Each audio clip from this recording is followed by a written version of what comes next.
One of the great things about Grand Prix racing is its internationalism. Here in the starting grid, for example, there are 7 different nationalities and the fastest 8 drivers. And of course, that's not the only international thing about this. We've got a Scotsman doing the commentary from this end. We're in Canada. We're covering from the United States of America. And on this occasion, our feed is from CBC, Canadian television, and working with me on this weekend is Brian Williams. Brian, you've been looking at it all weekend. What do you think of it so far? Well, it's been tremendously exciting, Jackie, and I think our viewers in the United States are in for a good afternoon of racing. We should tell the people this is a tight course, very hard on fuel and brakes. Now, of course, if you've been following Formula One racing, you realize that fuel came into play at San Marino. Senna, the brilliant young Brazilian, was leading. He ran out of fuel. Johansson, the Ferrari rookie, running out of fuel with 2 laps to play. Now, you couple that with the fact that there was this tremendous speed in qualifying here yesterday. 17 cars, if you can believe it, broke the existing qualifying record. So take the tightness and the speed, and it should make for an outstanding afternoon of racing.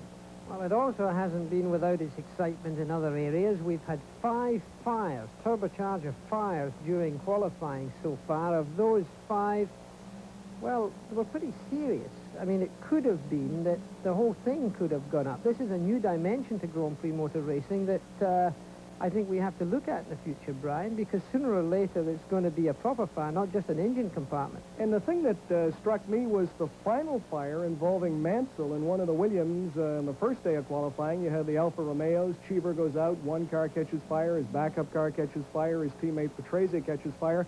But what struck me with Mansell yesterday in the Williams was he went so long before he stopped. It seemed to everyone that he didn't realize there was a fire. The flames were 5 or 6 feet high, and it is going to create a very serious problem in the near future if something's not done. Well, let's get back to the start of the Grand Prix Labatt de Canada. The 1985 Grand Prix Labatt de Canada on ESPN is brought to you by Dodge, a performance revolution, an American revolution, and by Hitachi, a world leader in technology. That's quality, that's Hitachi. And by BF Goodrich, makers of high-performance PA radios. We make cars perform. The 1 in 4. Now let's move over to Britain's hope, Derek Warwick. Derek Warwick in his second year, 30 years old, second year for Renault. Renault have not had a good year themselves. The Renault, actually their engines have won Killer Grand Prix. Mr. Warwick, who is a comedian, looking in good shape. A very good grid position, and hoping that as the Renault engine can win, so can the Renault chassis. A lot of development work gone on, and Derek is one of the men who has really helped with that. And it's interesting that these drivers, even at this stage, just a few minutes before the engine startup, can still spare a time for a smile, something to take the tension away, but this is a very key moment. Derek Warwick in the Renault. And let's just look at one of the stars you may not have heard of, Thierry Boutsen in the Arrows. Thierry Boutsen wanting to become a Belgian star just as Jackie explored. Thierry, a superb driver. This is the Arrows star with its BMW engine, and Thierry Boutsen, a man to watch. Now the 3-minute sign is on, so we'll be leaving the grid, leaving these men with their last thoughts before the warming up lap. And back to you, Jackie and Brian, from the grid. Let's start the Canadian Grand Prix, as exciting as the tension down here seems to indicate. All right, thank you very much, Barry Gill. It is an overcast, cool Sunday here at the Villeneuve Circuit on Ile Notre Dame in Montreal. Bright sunshine yesterday, sunny this morning. Jackie Stewart, there is great concern regarding the tires. We've had no rain here since Thursday, but that is very much a topic of conversation. Well, tires, of course, a major issue here in every Grand Prix, but of course you've only got the contact pack between Mother Earth and the race car with these little blobs of rubber.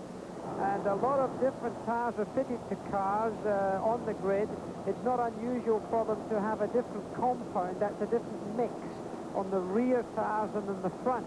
And in fact, what happens is they have a very hard compound in the left rear, because there are more right-hand bends on this course than there are left-hand bends, and they put a harder compound so it doesn't get a lot of wear on that rear left-hand wheel. So therefore they have that. Then they have a softer compound in the front so the car will get a better directional stability. And we're looking down from high in the Goodyear blimp, incidentally, Goodyear blimp America, high above this Ile Notre Dame. A beautiful picture, Brian, of this lovely island. All right, Jackie, let's analyze this course here. 4.41 kilometers in length. They will run 70 laps this afternoon. Tell us about the turn.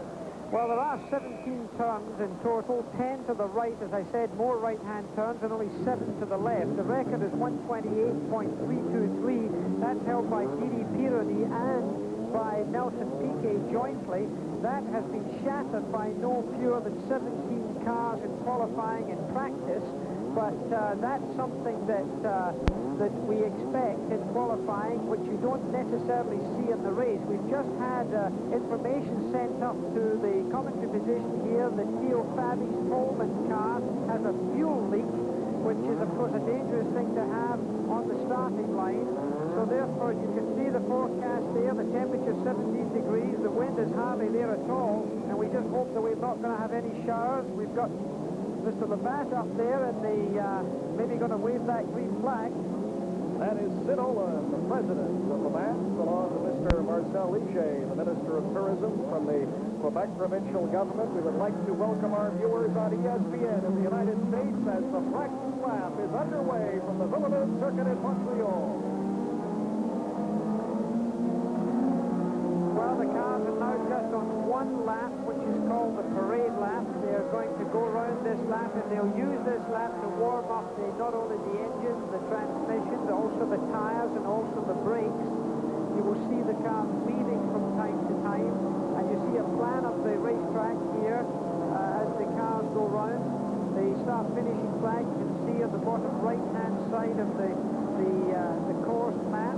As they go around, a lot of water around here. You can see the cars weaving there in our picture above, and that weaving is merely to get their tire temperatures up to their best operating temperature. When these tires are absolutely cold, they are extremely slippery, very difficult to drive on, and with full tanks, and drivers that are a little nervous and sometimes just overreact, obviously it's a particularly dangerous time of the race. So many turns on this course. Eddie Cheever, the American, driving the number 23 Alfa Romeo, was saying earlier that you go from speeds of 280 kilometers an hour all the way down to zero. He said it's neither a fast track nor a slow track. It is simply a tough track, the surface a bit bumpy. Yes, and by the way, as we look down from our commentary position here, the car of Theo Fabi's that I mentioned had a petrol leak, has had to start from the pit lane. Theo Fabi is now sitting in his car down below our commentary position, right at the start-finishing line, but in the pit lane. When the start takes place, all of the cars will start, and only after they have passed the start-finishing line on the racetrack will Theo Fabi be allowed out onto the racetrack, so he will be behind the entire field. The cars going round there, of course, we know that Elio De Angelis is in pole position, very talented Italian. Ayrton Senna, the brilliant young Brazilian. Brazil's produced so many very good race drivers. Carlos Paci, Emerson Fittipaldi, Guerrero, Nelson Piquet, and now Senna. Fantastic lineup of great drivers. They've all gone to Europe to serve their apprenticeship, and they're all certainly showing themselves now in the world of Grand Prix racing. John Player Special, both the Lotuses, of course, are John Player Specials in the front, and then two Ferraris. Unusual to see two teams dominating the two main rows of the grid. You mentioned the Brazilians. The defending champion, of course, is a Brazilian, Nelson Piquet. He had the pole last year and won this race. Once again, let's join. And here they come down the straight. This is the slowest you're going to see them this afternoon. This is the moment, really, when the drivers know that it's all about to happen. They missed, don't forget, the Belgian Grand Prix. The Monaco Grand Prix must seem a long time ago for them. Here they are now. I work out they've got something like 20,000 horsepower. Drives from 11 nations, waiting for the red light as soon as they get onto the grid. Now, back to you, Brian and Jackie. As we look down, tremendous anticipation, a record crowd here in Montreal. The red lights, this light system you see in the top right-hand side of your picture there, only when all the cars have come to a stop will that red light go on. Within 10 seconds of that red light going on, the green light will show, and that will indicate the start of the race.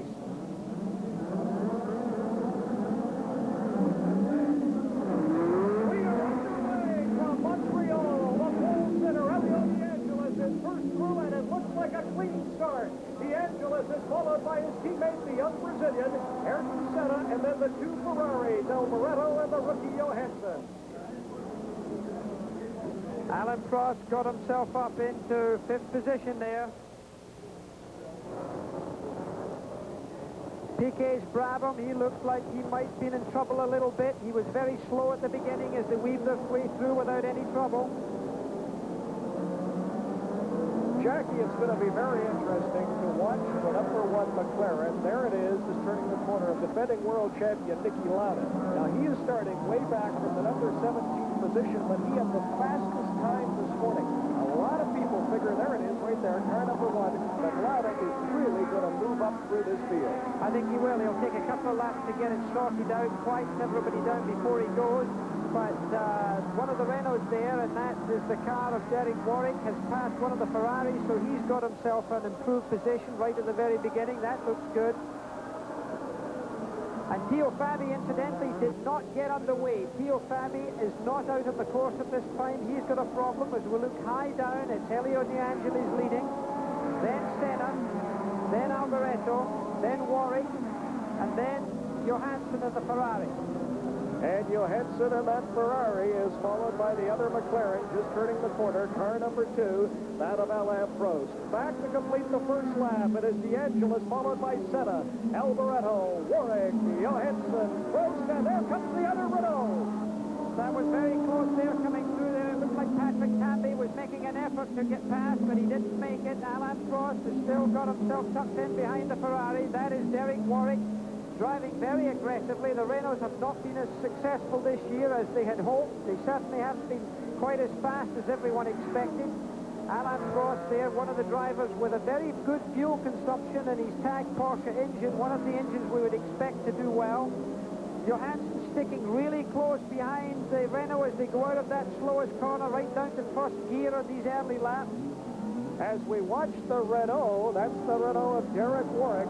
Renault engines have won 2 races this year. The Lotus are powered by Renault. The Renault car is yet to win. We asked Warwick at the news conference Thursday afternoon, what is the story? He has the feeling that finally they are ready to put this car together, and he'd like to put on a show today here in Montreal. Right now he's holding up Johansson, and Prost is catching Johansson. This is going to be a tricky one. Alboreto's moved ahead, you see, so it is Warwick is holding up Johansson just a wee bit. Of course, that's good racing. He's not trying to hold them up. It's just the fact that his car is not just as quick. You can see everybody piling up behind the Renault of Derek Warwick. Patrick Tambay is closing up on Alain Prost because of it, but De Angelis is well ahead there with Senna comfortably tucked in behind him. Then comes Alboreto, Warwick, Johansson, and the other Renault of Patrick Tambay. Patrick Tambay would dearly love to win on this course, as he was a very close friend of the late Gilles Villeneuve, and says it means an awful lot to him to race on the Circuit Villeneuve. The 2 Renaults really taking a very healthy lead now, and De Angelis is the man who is more comfortably in the lead at this moment. The 2 different brake systems are being used in the Lotuses. Nelson Piquet is out of the race, it seems. We don't have any sight of Nelson Piquet. They've been having mechanical troubles all the year in the BMW engine Brabham. Not at all been a competitive season for Brabham so far, so it looks like Nelson's dropped out. Elio De Angelis, and look at that wonderful shot from up high in the blimp, looking down at the most attractive circuit Gilles Villeneuve in the Ile-d'Auvergne here in Montreal. Jackie Stewart, as we look at the number 11 Lotus, that is Elio De Angelis, the only driver in the points in all 4 races, followed by his teammate Senna. I keep hearing it's a different De Angelis. For years, you know, look at and that's Warwick's got a problem. It did seem to me earlier on that he was slowing, and he did have problems. You could see the rest of the field getting away from him, so he's had trouble. It looked like it maybe had gear selection trouble there. He certainly wasn't in gear when we saw him.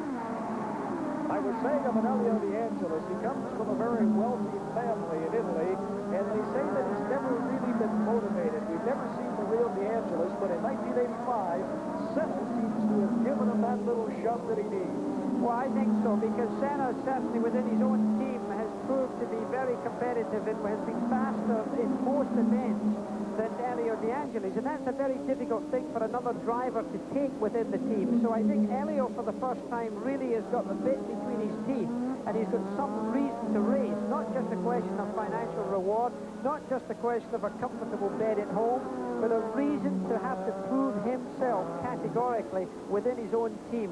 A lot of pressure for De Angelis, but I think he's dealing with it very well and very maturely. As we look at De Angelis, live coverage after 3 laps here in Montreal, it is De Angelis by 2 seconds over Senna, followed by Alboreto, Johansson, Tombe, Prost, Rosberg, Boutsen, Cheever, Mansell, Patrese, Warwick, and Winkelhock. Niki Lauda, by the way, started in the number 17 position, right now is running 14th.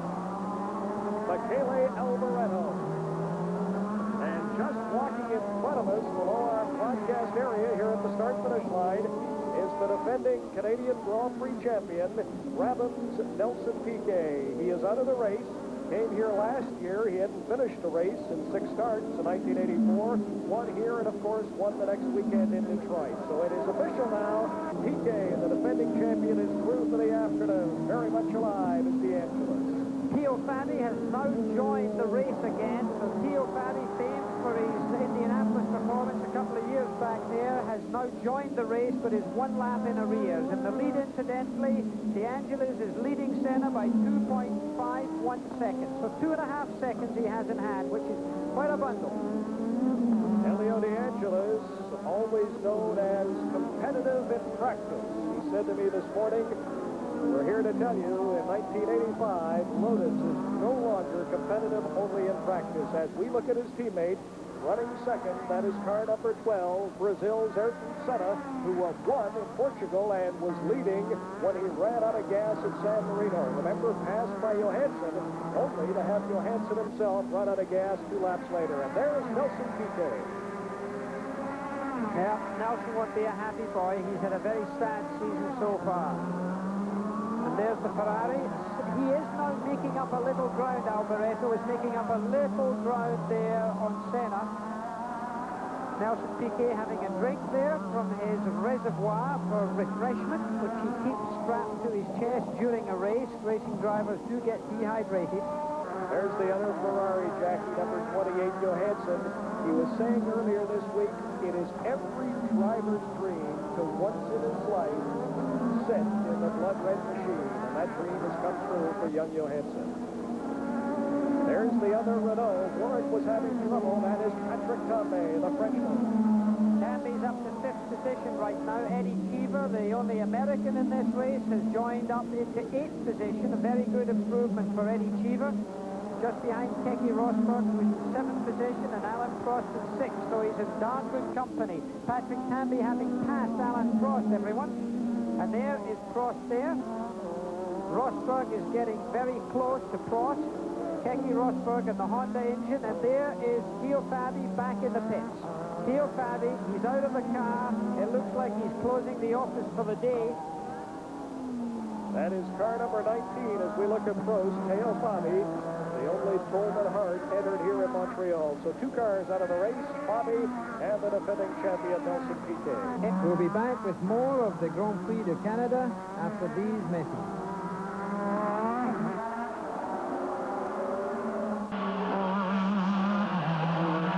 Wir sind in der 6. Runde. Im Pit Ayrton Senna 2,4 Sekunden hinter De Angelis, 3,1 Sekunden vor Alboreto. Alboreto 6 Sekunden vor Johansson, knapp dahinter bereits Tombe.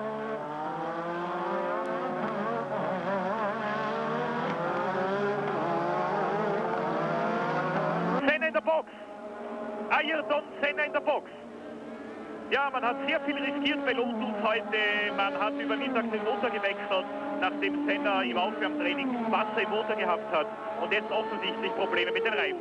Vielleicht hat sich Senna noch in irgendeiner Richtung verspekuliert. 13 Sekunden bereits der Boxenstopp. Ayrton Senna. Der brasilianische Wunderknabe, der in der Weltmeisterschaft heuer schon führen müsste, hätte ja nicht dieses enorme Pech gehabt in Imola vor allem, als in Führung liegen, 3 Runden vor Schluss. Ayrton Senna from Brazil. That's the Cesaris in the first of the Ligiers into the pits. His teammate Jacques Lafitte, who won here several years ago, also with Ligier. He looks like he's got a front wing problem. One of his front wings have been damaged. They're changing the front aerofoil. He had spun out. That was him. He had come in contact somehow, and he did it again to one of the stall bandits and knocked a wheel off. That looked like Alio. He's had a lot of trouble using too much power there, getting a little bit excited. I'm afraid the Chesley's been off more road racetracks than he's been on them recently. He seems to constantly get himself in trouble. And that's the steaming wreckage that's been left here. There is Johansson looking in his mirror. The yellow flag is out. The yellow flag is out. That's to warn everybody that there is potential problem. Take care. Do not pass under the yellow flag. That is one of the regulations. And there's Nicky Lauda finding his way through the traffic. Nicky Lauda is up to 12th position now. That looks like Alio's car that's smouldering there with the left front wheel very much off at an angle, and it was he who ran into the car of De Cesaris after De Cesaris spent. And that's Elio De Angelis, the lone Lotus, now left in this race. He is the leader. And that's De Cesaris that he's coming up to lap now. So De Cesaris hopefully will move over and let him through, and he hasn't done it. De Cesaris was not looking in his mirror. You will see De Angelis now getting a little angry. He's managed to get past there quite easily. Now De Angelis, of course, has quite a gap between him and the Ferrari of Alboreto. We'll give you that gap in a moment. And you saw the blue flag there. For those of you not familiar with motor racing, the blue flag is to signal the driver that another car is going to pass. Elio De Angelis, his brilliant young teammate Senna from Brazil, won in the driving rainstorm in the second race of the year in Portugal, is out. De Angelis, known as Mr. Reliable.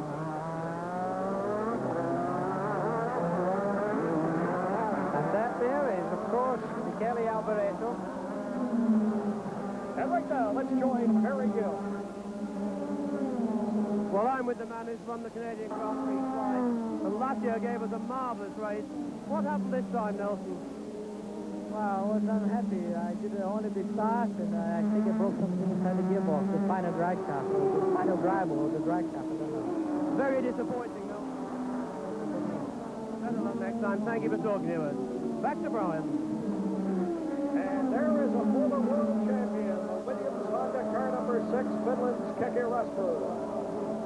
Well, Rosberg was doing extremely well. He was in great shape. He was up into 6th position. He was ahead of Alain Prost. He dropped back behind Prost, but he had got himself in a good shape there, and suddenly he's in the pits. He's in trouble. Well, the story right now in this race is Ferrari. Alboreto running second. This car, number 28, Johansson, the Ferrari rookie, who came to Ferrari after Rene Arnoux was fired. Arnoux finished in the points in Brazil, was replaced by Johansson. Johansson gave those great Italian racing fans so very much to cheer about this year in San Marino before running out of gas. He is followed by Patrick Tambay, Alain Prost, Eddie Cheever, Thierry Boutsen in the Arrows. Once again, here's Barry Gill. Well, this Canadian Grand Prix is already turning into a race of attrition. We've lost twice winner Nelson Piquet. And here behind me, you see Ayrton Senna, my favourite, I must admit, to win, who's out at the moment with turbo problems. He's not the only one. Dale Fabi is also out with a turbo problem. So two of the great drivers and a great trier out already. Back to you, Brian. Thank you very much, Barry Gill. As we look at car number 15, that is Patrick Tambay. Barry, it's interesting. Senna's car had a new engine put into it today. Yes, and it now seems that the turbo is the problem that's gone wrong with it, so the turbo is playing up. I'm afraid the turbocharged engines are somewhat unreliable in comparison to normally aspirated engines. They push out so much power that it's so easy for them to run into trouble, and it does seem that the turbo has given up on the Senna car. Incidentally, De Angelis is leading Alboreto by only 4.5 seconds, so that's not too much. There you see a bit of pressure there. There is Alain Prost putting the power on. And keep in mind that he's going to be looking out for fuel consumption. He's got Patrick Tambay ahead of him, and he is now just recognizing this is a long race. You've got a finish to win.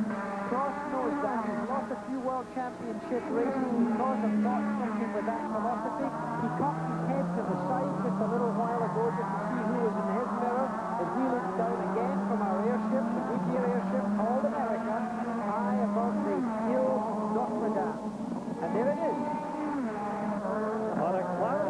cool day. Captain John Moran and his crew. No rain so far. Hopefully it will hold off. After 10 laps, DeAngelis, the world driving leader, has a close, tight lead over Michele Alboreto in the number 27 Ferrari. Alboreto is followed by teammate Johansson. Then comes the Renault of Patrick Tambay, the McLaren of Alain Prost, the other Renault. And then Nigel Mansell in the Williams. Mansell's teammate, Keke Rosberg from Finland, several years ago, the world champion from Dallas last year, is out of this race.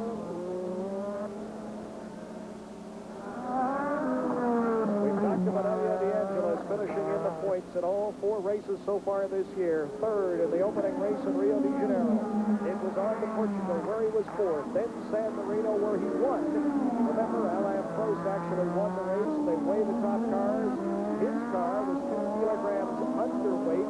They don't like you having a light car to get a fuel advantage. And De Cesaris or DeAngelis was declared the winner. DeAngelis was 3rd at Monaco, and now Prost is really putting the pressure on Patrick Tambay. Yeah, I think you're going to see Prost getting past Tambay. Here is the Niki Lauda that you're looking at right now. That's Lauda, and that there is, of course, the car of Derek Warwick that's just gone back out from the pits. He was in the pits. Lauda is up into 10th position. This is 14th position. He's in 11th position right now, and he's fighting with Derek Warwick for that 10th spot. So that's Niki Lauda putting the pressure on. There's Eddie Cheever, car number 22, the Alfa Romeo, and Cheever's running 6th. Yeah, Excuse me, Patrese, and he is running 6th. And that was Patrese we were looking at right now. That's him in the green car there with a white helmet, closely followed by, look at Lauda stalking him. He's going to try and get him under braking. He slipped under braking very nicely. So Niki Lauda, with his carbon fiber brakes, has slipped round on the hairpin, engaged first gear and accelerated away, and he puts himself into 10th position, having come up from 17th. Another steady drive by Lauda. One of the arrows followed by Patrese, and we go back to the leader, the number 11 Lotus of Elio DeAngelis. Live coverage of the 1985 Le Mans Canadian Grand Prix, a race that will last 70 laps. We're in lap number 12. And around those 70 laps, Elio DeAngelis changes gear, incidentally, 31 times every lap. So that's 2,170 gear changes that young man has to make. And a very sensitive right hand he'll have. And there's Senna got back out onto the racetrack from under our commentary position. He suddenly streaked past. You can't see it on your screen, but let us tell you that Ayrton Senna has rejoined this race. And look how close Alboreto has now got to the Lotus. Very close indeed. Put the clock on it, Jackie. What is he? He's now only about 2.5 seconds behind the Lotus, which means that the Lotus has caught him up by 2 healthy seconds. We see the Ferrari challenge. Alboreto and the number 27 Ferrari now starting to put the pressure on DeAngelis. Alboreto followed by Johansson, Tambay, Prost, Cheever, Mansell, Boutsen, Patrese back to 9th. Niki Lauda, you saw him move up, is now 10th after starting in the number 17 position. Down through the far end of the course, it is Alboreto chasing Elio DeAngelis. Alboreto with 3 second-place finishes so far this season. 1 2 years ago for your good friend Ken Tyrrell in the non-turbo Tyrrell in Detroit, and 1 last year for Ferrari in Belgium. Well, Elio does drive very well, and he's not an easy man to pass, but if there's anybody can pass him, I would choose Alboreto. Alboreto's driving this year in the Monaco Grand Prix, for me, was just a piece of masterful handling. Not an easy racetrack to get past in Monte Carlo, and yet he was able to pass a lot of cars. So if we see a race develop here over these next few laps, and somebody has to get through, I would have to choose Alboreto as my man for getting past another vehicle. And Jackie Alboreto and that number 27 Ferrari, very much the people's choice here in Montreal. Well, for obvious reasons, the number 27 was something that, and by the way, it is less than a second now from Alboreto to that Lotus. So that's really close, we've got it now. As you were saying, these fans remembering the great Gilles Villeneuve, and we should mention that Gilles' father, Sylvain Villeneuve, came up to say hello to you just before today's race. He's in great spirits, talking about his son Jacques, who is racing on the kart series. Yes, he's in the kart series in Portland, Oregon. The ESPN network will be seeing that later today. Incidentally, Danny Sullivan was in pole position there, and Jacques Villeneuve was back in 9th position. But look how close those two cars are right now. Two Italians, great for Italy. And I'll tell you something, I think 70% of the fans here are Italian. The Italian flags are everywhere in Montreal. There's one of the arrows that looks like Bootsen. That's Berger, I think. Is it Gerhard Berger, the Austrian? I think it's Gerhard Berger, that one. The helmets are very difficult to recognize now for these drivers, and here's Nicky Lauda again. And once again, let's join Barry Gill. Just an update, Jackie and Brian, on Ayrton Senna. While you've been watching Elio, he's gone back out onto the track. The problem was a turbo, but not the turbo itself. It was one of those silly little things. The clamp that holds the turbo on has broken. It's a very awkward thing to get at. And that's what cost him all those laps. But Senna is back in the race. And look at this. Alboreto challenging De Angelis. De Angelis, the pole sitter, has led the entire race so far. You are going to see the Ferrari move in just a matter of minutes. Well, now this is tactics that you're looking at right now. There's two things that I said at the beginning of this race. One was brakes and the other one was fuel. And it's a question of being able to handle both of those carefully. And it'll be interesting to see how those two drivers play with it, because inside the cockpit of both of those cars are little knobs.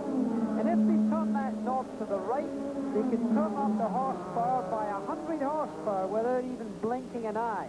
But when they turn up by 100 horsepower, they drink a lot more gasoline. And if they drink up gasoline now, they won't have it at the end of the race. So they've got to be very gentle, very progressive, and they've got to weigh it up, whether they should go faster, keep the lead, and look at Alboreto now. He really is breathing, and I think he's going to pass. Here he goes, and he's trying to do it in a difficult spot. He was trying to go around the outside of De Angelis. I wouldn't have chosen quite there. You could see the smoke coming off of his tires. Just that puff. Look at him pulling along there now. Now, he's got his turbo boost up, but again, he's in the wrong line. He can't do it. He's in the wrong line to do it. Now he'll try to do it in the inside now. He won't accelerate past up there. Albo, I think, is teasing just a wee bit. He's pushing and shoving. Can he do it? He's done it. He's done it. He's done it. An enormous crowd rushed up there to their feet and yelled. We can hear them in here. The number 27 Ferrari has taken the lead on the Circuit Villeneuve here in Montreal. So it is Alboreto first. The pole sitter, De Angelis, now running second. Here's the pass, Jackie, just past the start-finish area. He did it very positively. He's using a lot more turbo boost. He's using a lot more power in that engine than De Angelis. De Angelis is more prudent with regards to fuel usage. Now, Ferrari feel they're going to make it in fuel. I heard them saying that earlier. But whether you can be that confident this early in the race is another thing. And if viewers are just joining us this afternoon on CBC Sports Weekend or ESPN live coverage in the United States, let us run down the standings. Alboreto has taken the lead over the pole sitter De Angelis. Johansson, the other Ferrari, is running third. Tambe Itaredo is fourth. Prost, the first of the McLarens, two-time winner this year, is running fifth. In sixth place, the number 23 Alpha of American, Eddie Cheever. Mansell in the Williams is seventh, followed by Bootsen in an Arrows, Patrese ninth in an Alpha, and Nicky Lauda running 10th. And there is Nicky Lauda, the defending world champion. Lauda, as he pursues Patrese, Lauda has only finished in the points once so far this season. Nicky Lauda was fourth at San Marino. And Terry Bootsen is the car that you're seeing in front there. That's the Arrows car. Barclay Arrows with the Benetton Alfa Romeo in green. And then the tag Marlboro McLaren with Nicky Lauda carrying the colours of Lauda Air. He has a little airline in Austria that's called Lauda Air. Very successful nowadays, and he carries their colours as in the tailplane of his aircraft. Funny you should mention that. Our producer, Lawrence Kimber, and I were in Zurich, Switzerland last winter on our way home from covering World Cup skiing, and there on the tarmac was one of the Lauda airplanes. Yeah, well, he keeps himself busy. A great keen flyer. He flew over here in his own Learjet, did Niki Lauda.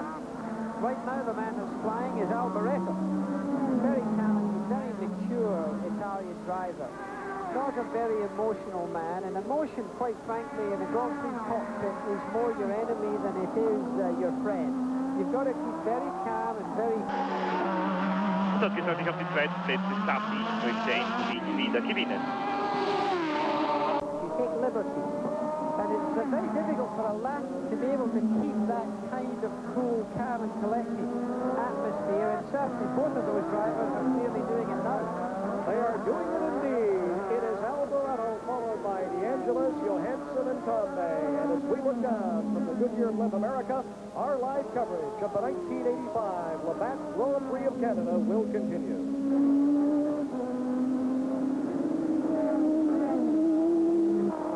Bodenhaftung.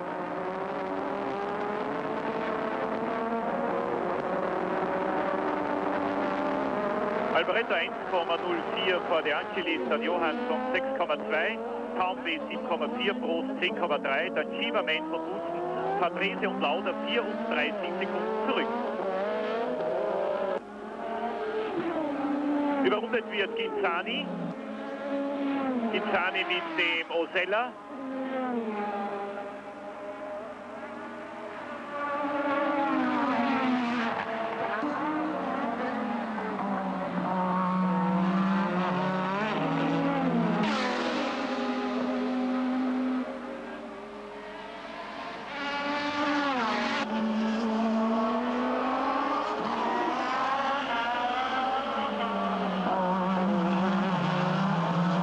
Ihnen die kanadischen Fernsehkameras im Augenblick leider nicht zeigen können, liebe Zuschauer. Niki Lauda hat Riccardo Patrese überholt und ist bereits 9.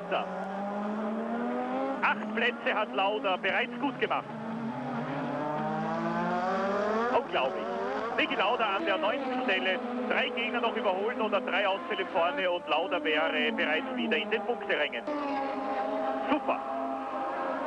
Aber Walter Wolf, der österreichische Rennstallbesitzer von früher Ölmagnat, hat gestern nicht als einziger gesagt, Niki Lauda kann aus jeder Startposition... The story here is Ferrari. They are now running first and third. The leader, the number 27 Ferrari of Michele Alboreto, as he is now pursued by DeAngelis in second. There's car 28, the other Ferrari, Johansson, who is running third. It's interesting with Ferrari in the lead. Ferraris have won the Canadian Grand Prix 3 times. Jackie X in 1970 at Mont-Tremblant, Quebec. Gilles Villeneuve in the number 27 Ferrari, the inaugural race on this course in 1978. And René Arnoux, now departed in 1983. And there is the young Swede, Stefan Johansson. The little leaf, as they call him, in his native land. He has little leaves painted on his crash helmet. If you looked at his mirror there, you saw his head just jolt to the side slightly. Well, that was him looking to see who was coming up behind him. As he weaves his way through there, Patrick Tambay and the Renault. Patrick, the young Frenchman, very talented, good-looking man. Skied for France, no small talent.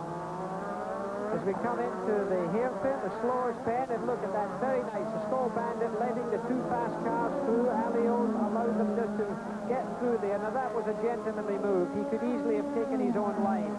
Patrick Tambay in the Renault coming through there, developing all of those horsepower. There's Alio coming into the pits. He's got a problem in the Ram car, the Skull Bandit. Hasn't had a very good season so far. Alio currently, Jackie, running in the number 18 position. And just another little line-up there.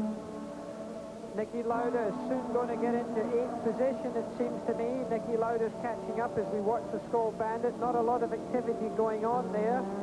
Alain Prost, we come back to. That is Prost, the car number 2, the Marlboro Tag McLaren with the Tag Porsche engine. And here you see the lead and the second place, Michele Alboreto driving the Ferrari, followed by the Lotus, of course, of DeAngelis.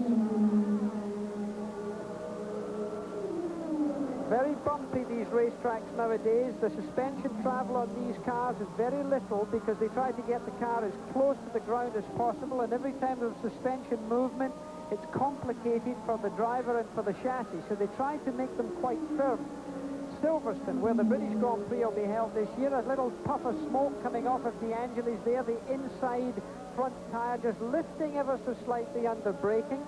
And keep in mind that I mentioned earlier that brakes are a problem here, so the driver has to feel them just a little bit, and it could be that some of that brake feel is disappearing for the Angeles. As we look at the lead Ferrari, number 27, Michele Alboreto. Earlier this week, Alboreto was asked about staying in shape. It's tremendously demanding to drive a race car, in particular under warm conditions, not too warm here today. He said, I jogged, and they said, have you been jogging this week in Montreal? He said, oh no, I never jogged the week of a race. That's too dangerous. Someone said, driving a race car is safe. He said, sure, there, I know what I'm doing. Well, that's one way of looking at it. Eddie Cheever, we were looking at right now. Eddie Cheever also is a jogger. He and Michele Alboreto live in Monaco together. And Eddie, that Alfa Romeo Benetton driver, they run together. They do usually 4 or 5 miles per day. Nothing heavy, but it's good for the cardiovascular. Eddie Cheever, there he goes. Accelerating hard out of the slowest corner, almost of this first gear corner for some of the cars. Second gear for the Alfa Romeo. Eddie Cheever, pursued by England's Nigel Mansell in the number 5 Williams. He is currently 7th. His teammate, former world champion Keke Rosberg. As we look at the American Cheever, Rosberg, by the way, is running in the number 12 position.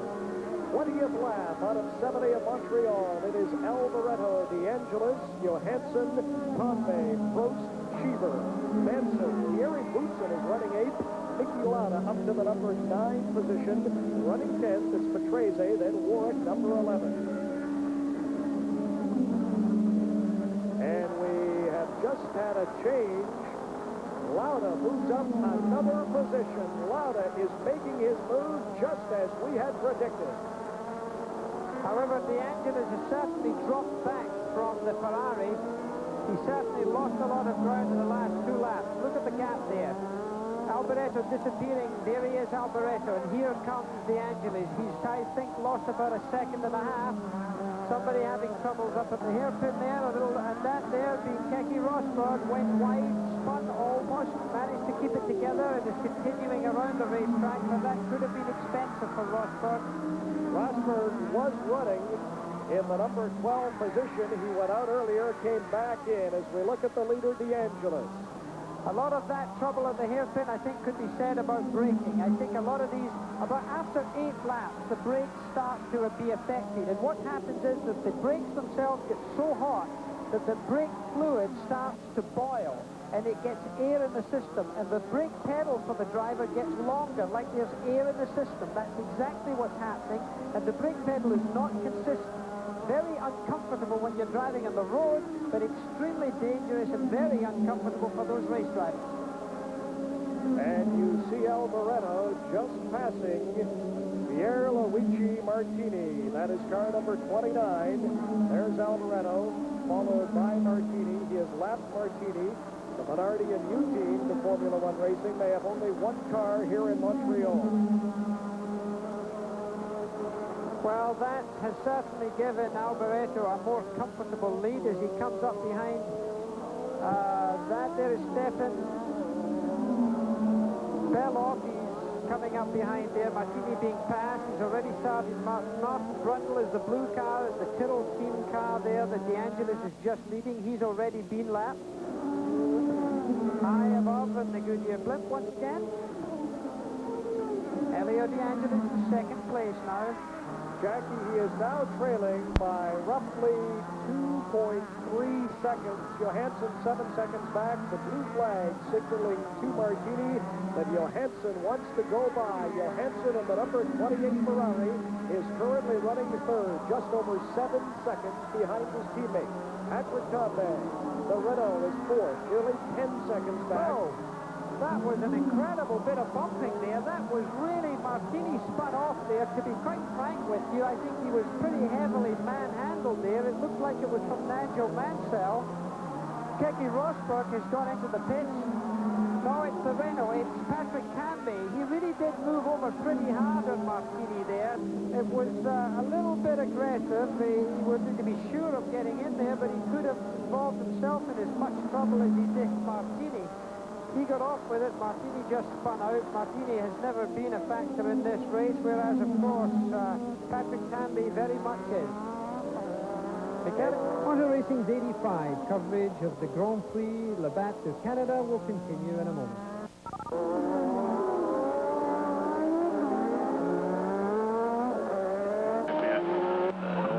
Nächste Woche nach Österreich ein bisschen nach mal reinzugehen.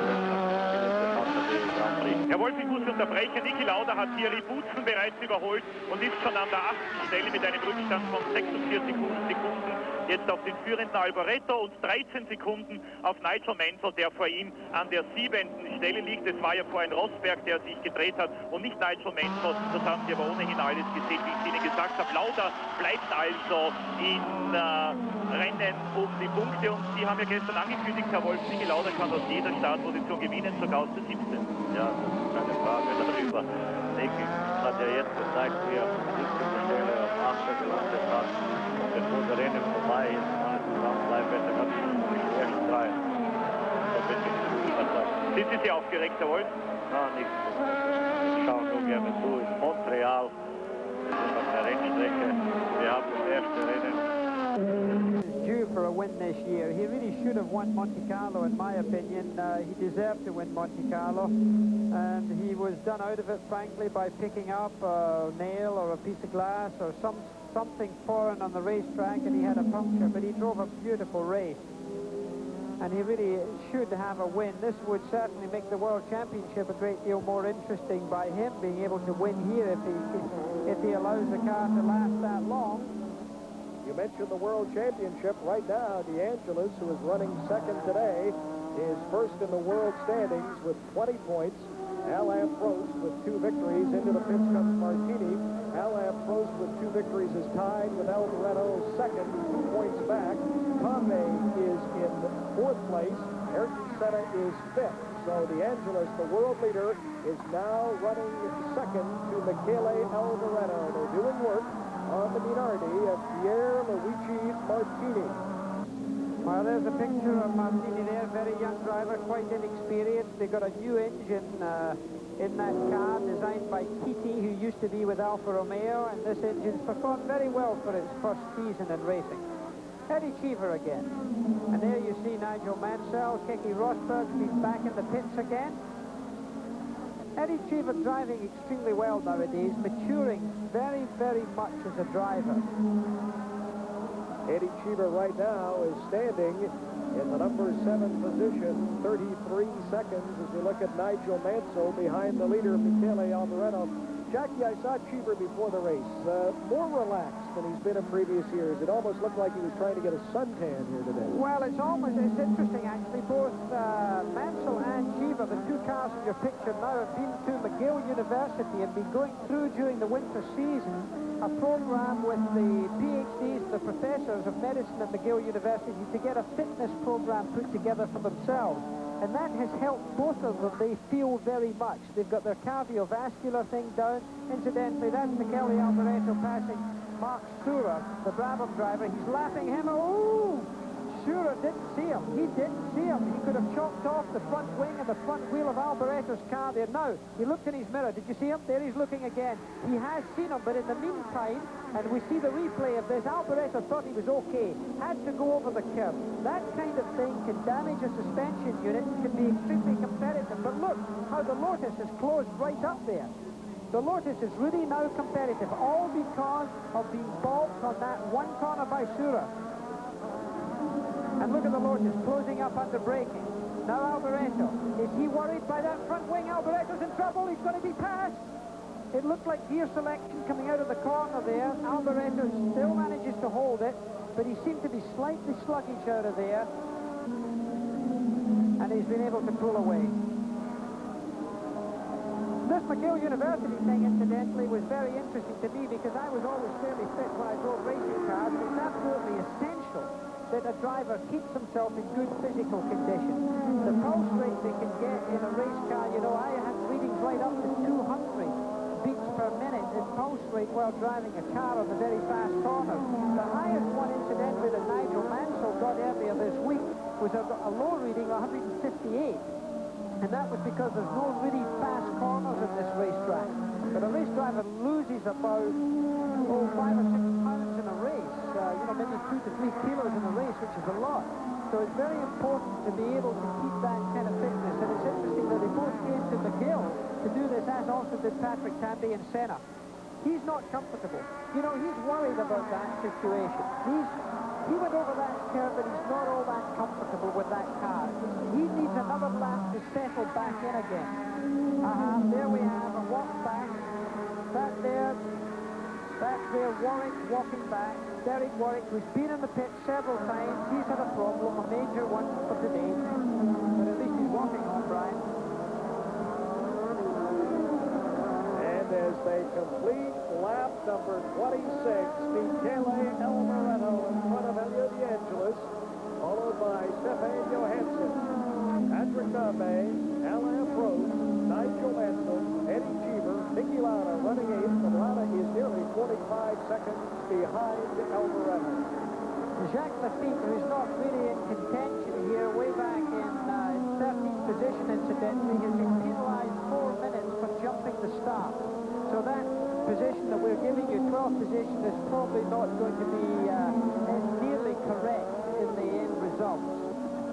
If you jump the flag, of course, you do get penalized. Nowadays it's a green light instead of a flag, but he certainly did anticipate the start.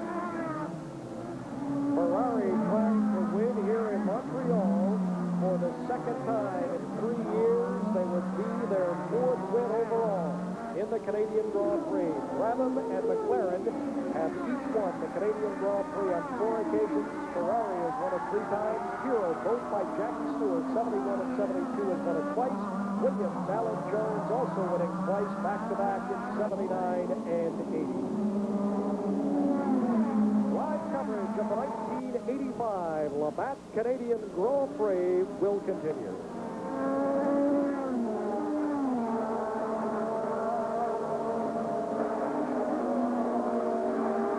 Die Brems- und Schaltpunkte genau eingeprägt. Berger, Alboreto, De Angelis, blaue Flaggensignale. Berger wird den Spitzenkampf sicherlich nicht beeinflussen. Schauen Sie, wie problemlos und mühelos der Alboreto jetzt vorbeigelassen hat. Würde man sich von vielen anderen Fahrern wünschen, die immer dann groß in Erscheinung treten, wenn sie schneller blockieren, und jetzt ebenso. Gerhard Berger hat auch De Angelis passieren lassen, hat also das Spitzenduell in keiner Weise beeinflusst. Niki Lauda an 8. Stelle, 11 Sekunden hinter Eddie Cheever.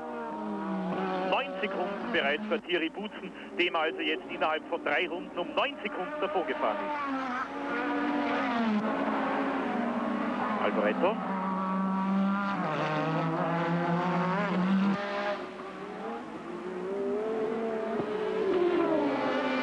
As we come back live to Montreal after 28 of 70 laps, Michele Alboreto in the number 27 Ferrari is leading Elio De Angelis by just under 1 second. De Angelis started in the pole position. He is slowing down, Jackie Stewart. Yeah, De Angelis has suddenly lost an advantage. I think he's okay. I think he's maybe missed a gear change or suddenly had a little bit of a problem. Alan Prost doesn't seem to be having too much of a problem. He's a dark horse here. Alan Prost is just cruising along very carefully, conserving his fuel, and at the same time being in a position not to be too far behind if he really needs to do anything. I'd keep an eye on him. I reckon that he would probably finish 2nd or 3rd in this race. Johansson there is running 3rd, followed by this man, Patrick Tambay in the number 15 Renault. Angela started in the pole position, led for the first several laps, was then passed by Alboreto. Senna out of the race, his teammate, the young Brazilian, certainly one of the favorites. Tambay driving a strong, steady race, 10.48 seconds right now behind Alboreto. Patrick Tambay is not a small man, quite a big man. We were talking about his fitness earlier on. He weighs about 72.5 kilos. not any small, skinny young man. But of course, you've got to be strong too to handle those things. And Jackie, he is fourth right now in the world standings with 10 points. Trails the leader, DeAngelis, who has 20. And he's behind Prost and Alboreto with 18 each. The current standings in this Canadian Grand Prix. Alboreto, DeAngelis, Johansson, Tomé, Prost, Mansell, Niki Lauda is still running 8th after starting in the number 17 position. Across the start-finish line is Alboreto, followed by DeAngelis. DeAngelis now starting to work his way back in. He's trailed by as much as 5 or 6 seconds, has been within a second, is now, as he went by the last time, we had him at roughly 2.3 seconds out of the lead. With the brake horsepower that these cars run, around about 800 horsepower in the race, up to 850, and in qualifying they can push that horsepower up to about 1,000 brake horsepower. There they would change from first to second to third to fourth to fifth very quickly. Alboreto going round there, he changes gear around here 31 times every lap, as also does DeAngelis. Jackie, who would change gears, you know, the most on this track? Well, in fact, Ayrton Senna told me that he changed gear 34 times, which was by far the fastest and most often that anybody changed. The least was Martin Brundle, who told me he only changed 23. Now, of course, he's in the normally aspirated Ford Cosworth engine and doesn't have the turbo boost and so forth that everybody else has. He only did 23. Interestingly, Alan Prost only changes gear 24 times, and then next was Patrick Tambay at 27 times. It's interesting because Tambay and Senna run the same engine, the Renault engine. One changes 34 times, the other changes 27 times. That's considerable difference. A lot of drivers jump through gears, you know, when you're going through like DeAngelis is right now, he'll be in fifth gear right now. Now he goes into third gear for his. He may jump straight from fifth to third, rather than going from fifth to fourth to third at the same time. It's a little different on the transmission if you don't get your timing right, but of course it does save another effort and another little bit of time. So of course it allows the driver to think more about the corner rather than about changing gear. We are approaching the halfway mark of this 70 lap for that Canadian Grand Prix on the Circuit Villeneuve on Ile Notre Dame in Montreal, as DeAngelis, the world driving leader, is chasing Alboreto. Both Italian drivers. Oh, there's an accident in one of the fastest parts of the racetrack. It looks like Eddie Cheever. No, it's one of the Skull Bandits. One of the Skull Bandits, I think it's Ram Winklehawk. Or Alio, possibly, it's Alio, Jackie. the white helmet. I think it's Alio. He's getting out of the car, which is good news, because that's in a very fast place indeed. That is a tricky one. Now, they'll have to look out for the debris there. Look at it across the racetrack. Very important. The drivers pay a great deal of attention. Here is the replay. He spins in one of the fastest parts. He hits backwards, then spins in forward to the track. Now, these chassis are now made of composite carbon fiber. They're very strong. They allow a driver to survive where in the past, the space frame cars, surely they would have had leg injuries and a great many more opportunities for considerable injury. At a speed I would estimate when he approached that accident, he would have been doing no less, I would say, than about 160 miles an hour or 165 miles an hour going through there. So I don't know what that is in kilometers, but it's fairly fast. Jackie, what about the cars going over this debris? They have to be concerned about tires. Well, that's one of the major things. You know, when the car that you're looking at right now, Alboreto, had to come into the pits in Monte Carlo having picked up some debris and having a puncture. These racing tires are extremely thin because they've got to be very light. It's a sacrifice that you make when that happens, because if there is anything formed on the racetrack that you could pick up with a sharp edge, and having an accident like we've just seen, a lot of that stuff is part of the car. It's metal, it's fiberglass, and of course that can easily cause a puncture. It can cut a tire or puncture a tire. So the driver has to be very careful when going through that debris to make sure that he's not running over anything substantial. Philippe Alliot in the number 10 Ram Hard as we look at the finish area, the start-finish area from the Goodyear Blimp America. Very, very lucky. A, that he was not injured, Jackie, and B, that he wasn't being closely followed by another car. Because right now, Alboreto is coming through the start-finish area into the area where the accident occurred. And as you say, that is one of the fastest areas on this course. The yellow flag is still out. That is the caution flag. And by the way, Alboreto's opened up the gap again from De Angelis. De Angelis certainly dropped back considerably there. So Alboreto has put on a little bit of pressure there. There's no sign of De Angelis. No sign of De Angelis. He's only in the shot now. You can see the car coming in on the left-hand side. There is the distance behind, and you know that he's a lot further back now than he was before. They will try and clear the track just a little bit, Brian, but the marshals can't get out and sweep the track because the speed of the cars approaching there is just much too high. They will allow the cars themselves with the after draft of the cars, the wind that the cars bring behind them, to clear a lot of that stuff away. If there was anything big out there, obviously the marshals would have to go out into the track and clear it. There is the young Swede, Stefan Johansson. There is Jacques Lafitte and the Ligier with Johansson coming up behind them. ESPN's coverage of the 1985 Canadian Quebec Grand Prix of Canada will continue in a moment.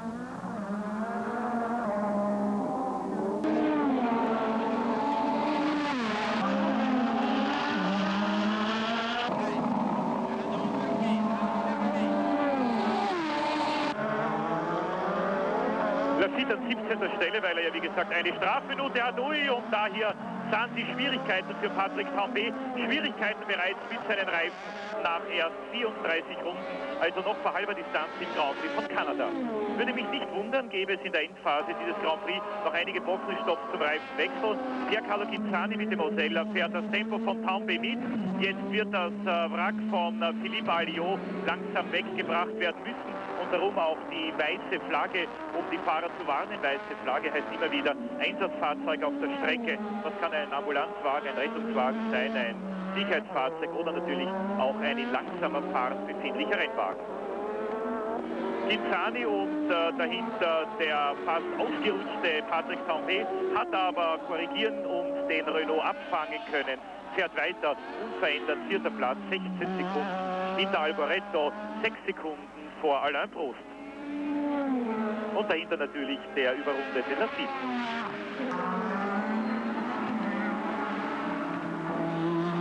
Tambay 16,6 Sekunden Rückstand auf Alboreto.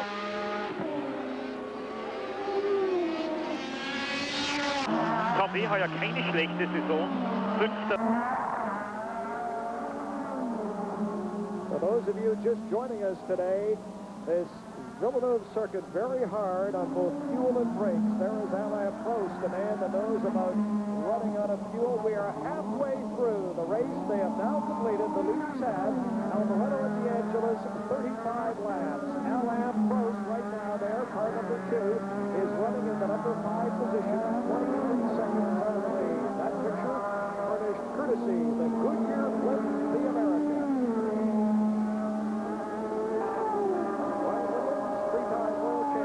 Jackie Stewart, and one of Britain's foremost racing journalists, Barry Gill. Hope you're enjoying the 1985 Canadian Grand Prix. Alain Prost, car number 2, won the inaugural race of the year in Rio de Janeiro.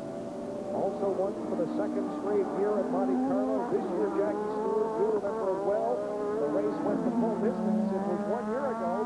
Our racing fans might remember we carried the race, that it was called halfway through because of the rain, and Ayrton Senna was livid at the time. Young Senna figured he had a real shot at winning his first Grand Prix. While Alain Prost there going round there with his turbo boost quietly turned down, he will be revving that engine up to around 12,000 revs. The Ferrari there you're looking at right now, number 28, Stefan Johansson. Coming through, Johansson in 3rd position, a very comfortable position for him. Going through one of the slowest corners of the racetrack. 1st gear, 2nd gear, 3rd gear, 4th gear, 5th gear. 5 gears in the Ferrari, looking at his mirror, just cocking his head to the side, looking at his right-hand mirror. The double yellow flags there because they've got a truck there. You can see the truck with the flashing light, removing the damaged car of Alliot. just in case another car goes into that. It's an accident that can occur, and if a racing car collides with what they call a dead car, it can worsen the accident considerably. The great Prix, the Ferrari driver who was driving a Williams at the Long Beach Grand Prix, crashed into the back of another car and frankly has never recovered from it, has been paralyzed from the waist down. So they like to try and get cars that are no longer in the race either damaged or just retired away from the track. Well, it's been a rough afternoon here in Montreal. Out of the race, the defending champion 2 years ago, the world champion Nelson Piquet. He also won here in 1983. Philippe Alliot, you saw the Ram. He is so lucky to not be seriously injured. Manfred Winkelhock out of the race, and all 5 cars out as we look at the leader, Alboreto, passing Martini in the Minardi. If you're just joining us this afternoon, I'm sure you're wondering about Ayrton Senna, the young Brazilian. Ayrton Senna today, who started second behind his teammate DeAngelis, just ahead of Alboreto and Johansson. They tell me right now, our statistician Ken Tyrrell Jr. tells me he is roughly 6 laps out of the lead. Now, Senna was running right up there, but had to come into the pits. He is back in the race. Ayrton Senna will not be a factor here this afternoon. Grand crowd turned out at Montreal, a beautiful city, and this racetrack is almost a stone's throw away from downtown Montreal on the island of the Ile Notre Dame. The circuit, quite correctly called the Circuit Gilles Villeneuve. Gilles Villeneuve won this Labatt Grand Prix of Canada on his very first running in 1978. It was a fairy tale come true for a Canadian driver to win the race for the first time here. Gilles Villeneuve won here in 1978, Jackie. He was second here in 1979 and third here in 1981. And in case you didn't hear it earlier, his father, Seville Villeneuve, joined us earlier today up here in the booth. Very much still a Formula One racing fan. Now Patrese is just about to be passed, another Italian driver, by DeAngelis. DeAngelis looking for a place to get past Patrese. Patrese is not the easiest man to pass. It was he who had the collision with Nelson Piquet in Monte Carlo, but a clean pass there by DeAngelis in the black. John Player special. John Player has been very much involved with Grand Prix racing. They were the first major company to come in with major advertising on the side of Grand Prix cars way back in 1968 it was, with Jim Clark and Graham Hill. It was the Gold Leaf Team Lotus in those days, and of course they're still in the sport today, and it's John Player's Team Lotus. They've stayed with the same team. I'm sure most of the viewers don't realize the tremendous revenue that comes from the advertising on the car and also the advertising on the driver. Oh, enormous. A great investment in Grand Prix racing today. It does cost a great deal of money to go Grand Prix racing, so therefore the sponsors, the McLaren tag, Marlboro link-up, for example, is probably costs around $15 million a year US to keep that team running. It's a very expensive operation. McLaren, for example, came here with 30 people to Montreal, a staff of 30 people, including engineers and mechanics and catering people and all of the people that they have to look after these 2 cars. Now, of course, they bring about, they would have 10 engines, and here we have another. That's Scanzani's car that stopped hard up against the rail there. Scanzani's car, the Ocello, parked rather well. He couldn't get much closer to that barrier, could he? And speaking of barriers, Jackie, Derek Warwick and the number 16 Renault has collided with a barrier, and Warwick is out of this race. But he's okay. That's the main thing. There's been no injuries today to any of those drivers. And here we have Niki Lauda in the pits. Niki Lauda, not having a good season at all, is in the pits. The 3-time world champion, winner of 24 Grand Prix victories. He's the man most likely to beat my record of 27. He's not going to do it today, I don't think. Niki flew over here in his own Learjet.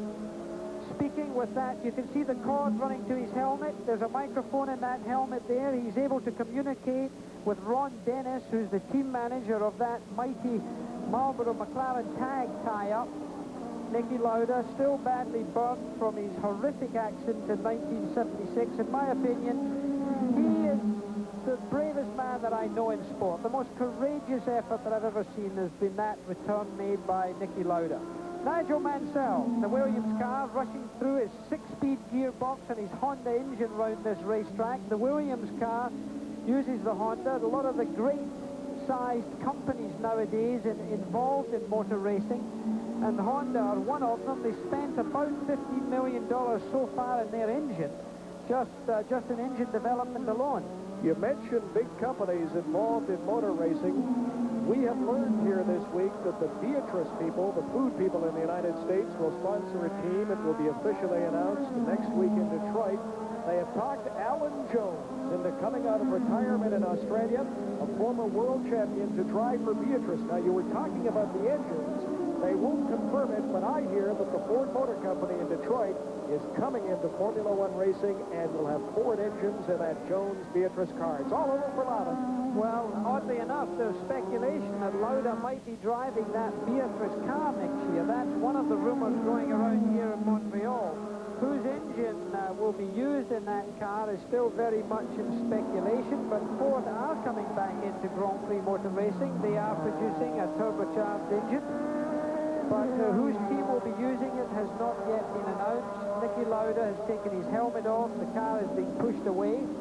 I rather think Nicholas will be heading towards his Learjet. I know he's going to fly off to Arizona to where Lear make their aircraft tonight, in fact, so he may get an early start. Well, it's somewhat of a surprise because Niki Lauda, who has finished in the points only once this year in the 4 previous races, he was 4th at San Marino. Niki Lauda was by far and away the best driver. He had the best car in practice this morning. He started in the number 17 position and worked his way up to the number 7 position. And the way that car was running this morning, the buzz in pit row was that Lauda would indeed make a strong showing here. Harry Gill. 1985 Canadian Grand Prix on ESPN will continue after these messages.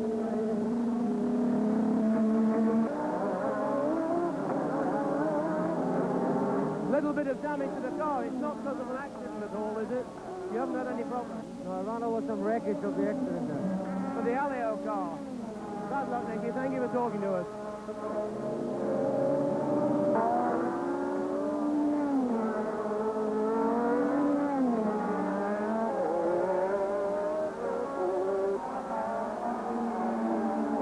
Also Motorschaden beim Tag Turbo. Schade, dass Diplom-Ingenieur Hans Metzger an diesem Wochenende nicht in Montreal dabei ist, der aber Freitag in Wien hat dort den begehrten Porsche-Preis für ungewöhnliche technische Innovationen entgegennehmen dürfen. Schade. Ein Österreicher, also noch im Rennen, Gerhard Berger, eine Runde Rückstand an 12. Stelle. Er trägt also jetzt als einziger noch die österreichischen Hoffnungen in diesem Grand Prix.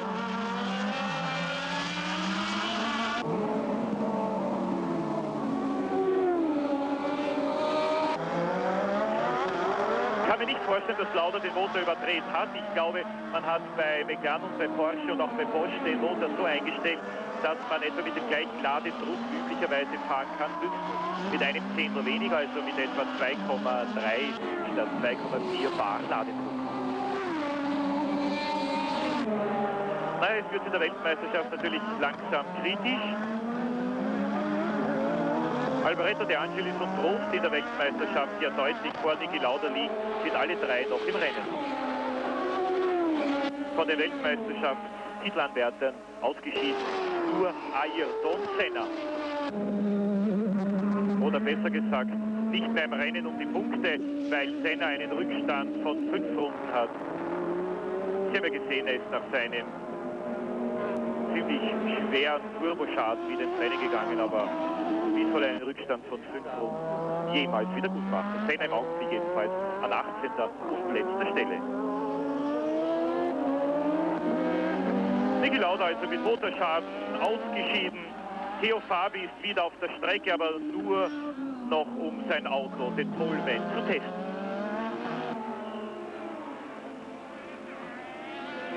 Butzen gegen Patrese, Kampf um den 9.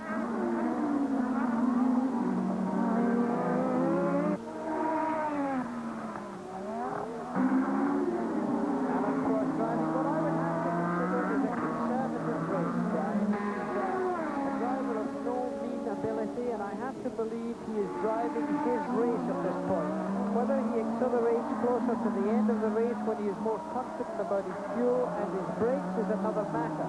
But he can't give too much space before he starts that charge if he expects to win. That's assuming that the cars ahead of them have got quite enough fuel to last the race. If you're watching this race at home, for goodness sake, don't go away or switch channels, because this could be the most important part of the race, and I think you might see the most drama coming up here, because fuel is going to be a story. And of course, this Montreal circuit, as Eddie Cheever said, neither really fast nor really slow. It is just tough on brakes and fuel. And Alain Prost remembers the fuel story in San Marino. Ayrton Senna was leading with about 4 laps to go. He ran out of fuel. Senna now running about 6 laps back in this race. He was passed by Johansson in the number 28 Ferrari. As we look at Johansson's teammate, the leader Alboreto, Johansson then ran out of gas with 2 laps to go at San Marino. And believe me, folks, this course is much tougher on fuel and brakes than San Marino. It is Michele Alboreto. Now by 5.5 seconds over DeAngelis, and I understand Gary Gill standing by with Renault's Derek Wood. You look so happy when we saw you on the grid. You're obviously very confident. What went wrong? Yesterday, when we ran on full tanks, the car was very good. We were doing low 29. And today, the car was jumping all over the place and very, very difficult to drive. Fastest lap doing 32.5.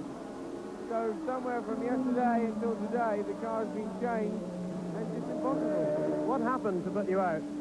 Around the back of the circuit, there's a lot of marbles and rubber off the line, and I went into the corner, just touched the curb, went about 6 inches offline, hit the marbles, and went into the barrier. How badly was the car damaged? Just basically burst the 2 tires, so I couldn't get back. Well, bad luck, Derek. Better luck in Detroit, and thanks for talking to us. Thank you very much. Derek Warwick, not making any excuses. Over to you, Jackie. Well, thank you, Barry. We look at Elio De Angelis coming through there with the Lotus, not sliding the car too much, just threading it through there, but he's far enough behind Alboreto that he's not threatening him at this moment. We look at the Lotus. It is powered by a Renault engine. That's Beloff in the Tyrrell number 4. The Lotus is powered by a Renault engine. The Renault engines have won 2 races so far this year, both for Lotus, Senna's, and DeAngelis. Renault cars, though, have had all kinds of trouble finishing. Warwick, we just heard from, was 7th in Portugal, 5th in Monaco. His teammate, Patrick Tambay, who right now is running in the number 4 position, was 5th in Brazil, 3rd in Portugal, and 3rd in San Marino. Jackie Stewart, I know you have a great fondness for Ken Tyrrell and the Tyrrell Racing team, and I understand that Tyrrell, for the French Grand Prix in the near future, will have Renault turbo engines. Yeah, this is a great thing for Ken. He's been struggling very hard for the last 2 years when every other team's had turbo power. Ken's been running with a normally aspirated Ford Cosworth engine, and frankly, it's no longer fast enough to keep up with the great speed and great power of the turbocharged motors. So Ken finally has succumbed and has got Renault to agree to give him an engine. Martin Brundle will run on the French Grand Prix and the British Grand Prix. At this time, they're only going to have 1 car with a Renault engine to begin with, and then Stephen Stefan will drive in the German and Austrian Grand Prix. So that'll be turbo power for the complete field, because Ken Tyrrell's 2 cars, are the only non-turbocharged cars in this race. And I believe they are the last non-turbo team to win a race, that being, no, let me see, did Williams have a turbo when Rosberg won in Dallas? I'm not sure. No, that was with the Honda engine. All right. The non-turbo Tyrrells won in Detroit 2 years ago. That was Michele Alboreto. And that was the last time that a non-turbo won. We're looking at Patrick Tambay as he passes the wreckage of his teammate on the left-hand side of the racetrack, Derek Warwick. Patrick Tambay coming through there very comfortably. You talked about Niki Lauda being a pilot. On the subject of Tyrrells, Ken Tyrrell Jr. is a pilot for British Airways. Ken and his wife Sandra here with us as usual at the Canadian Grand Prix as they keep track of the laps and keep us up to date on exactly what's happening. On the 46th lap of this 1985 Labatt Canadian Grand Prix, it is Michele Alboreto now by 5.4 seconds over DeAngelis. You are looking at Tambay. He is running 4th. Johansson 3rd. Prost is now 5th, Mansell 6th. Rosberg, we mentioned, a winner in Dallas in that searing heat, a race they nearly canceled.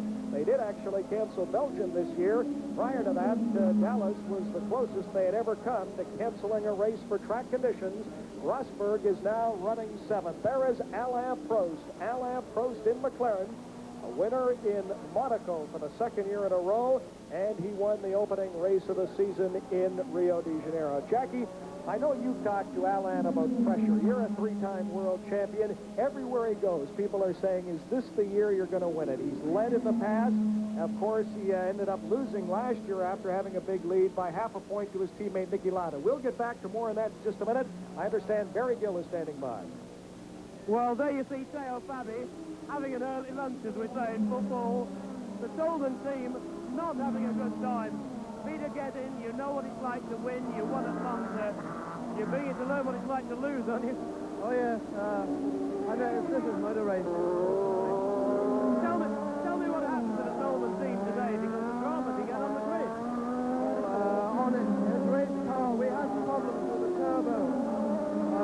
We fitted a new one, got all the new parts to do with it. On the warm-up lap, that was showing 40, so we put the spare car out. The spare car was good for the lap, but unfortunately it had a fuel leak.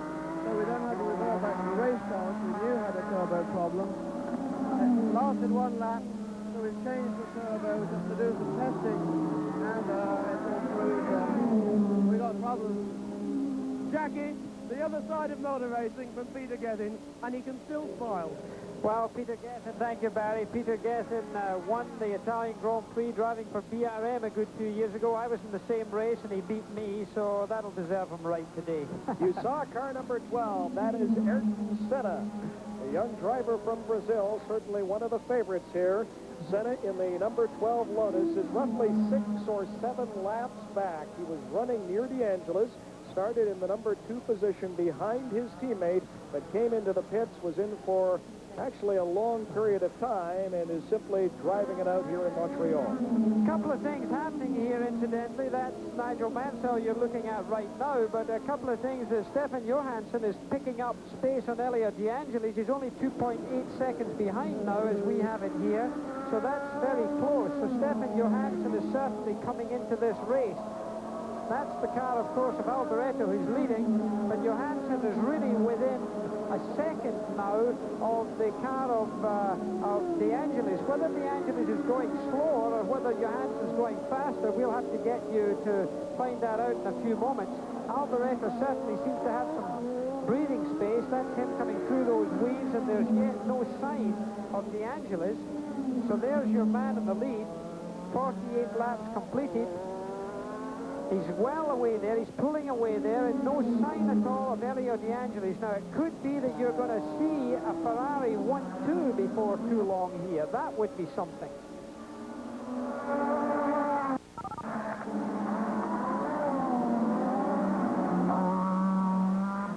Doppelführung für Ferrari.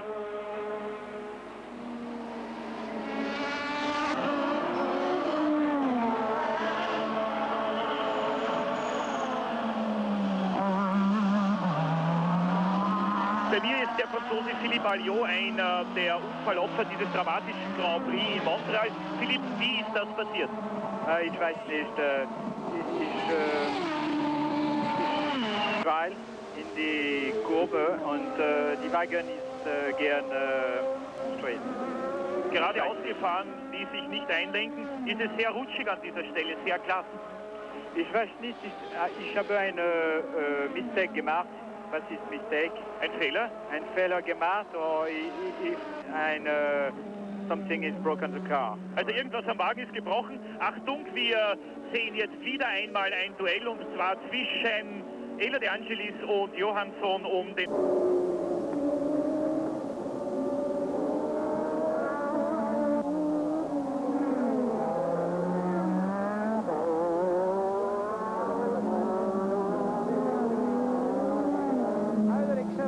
First gear, second gear, third gear, and for the moment we've gone back to Alain Prost.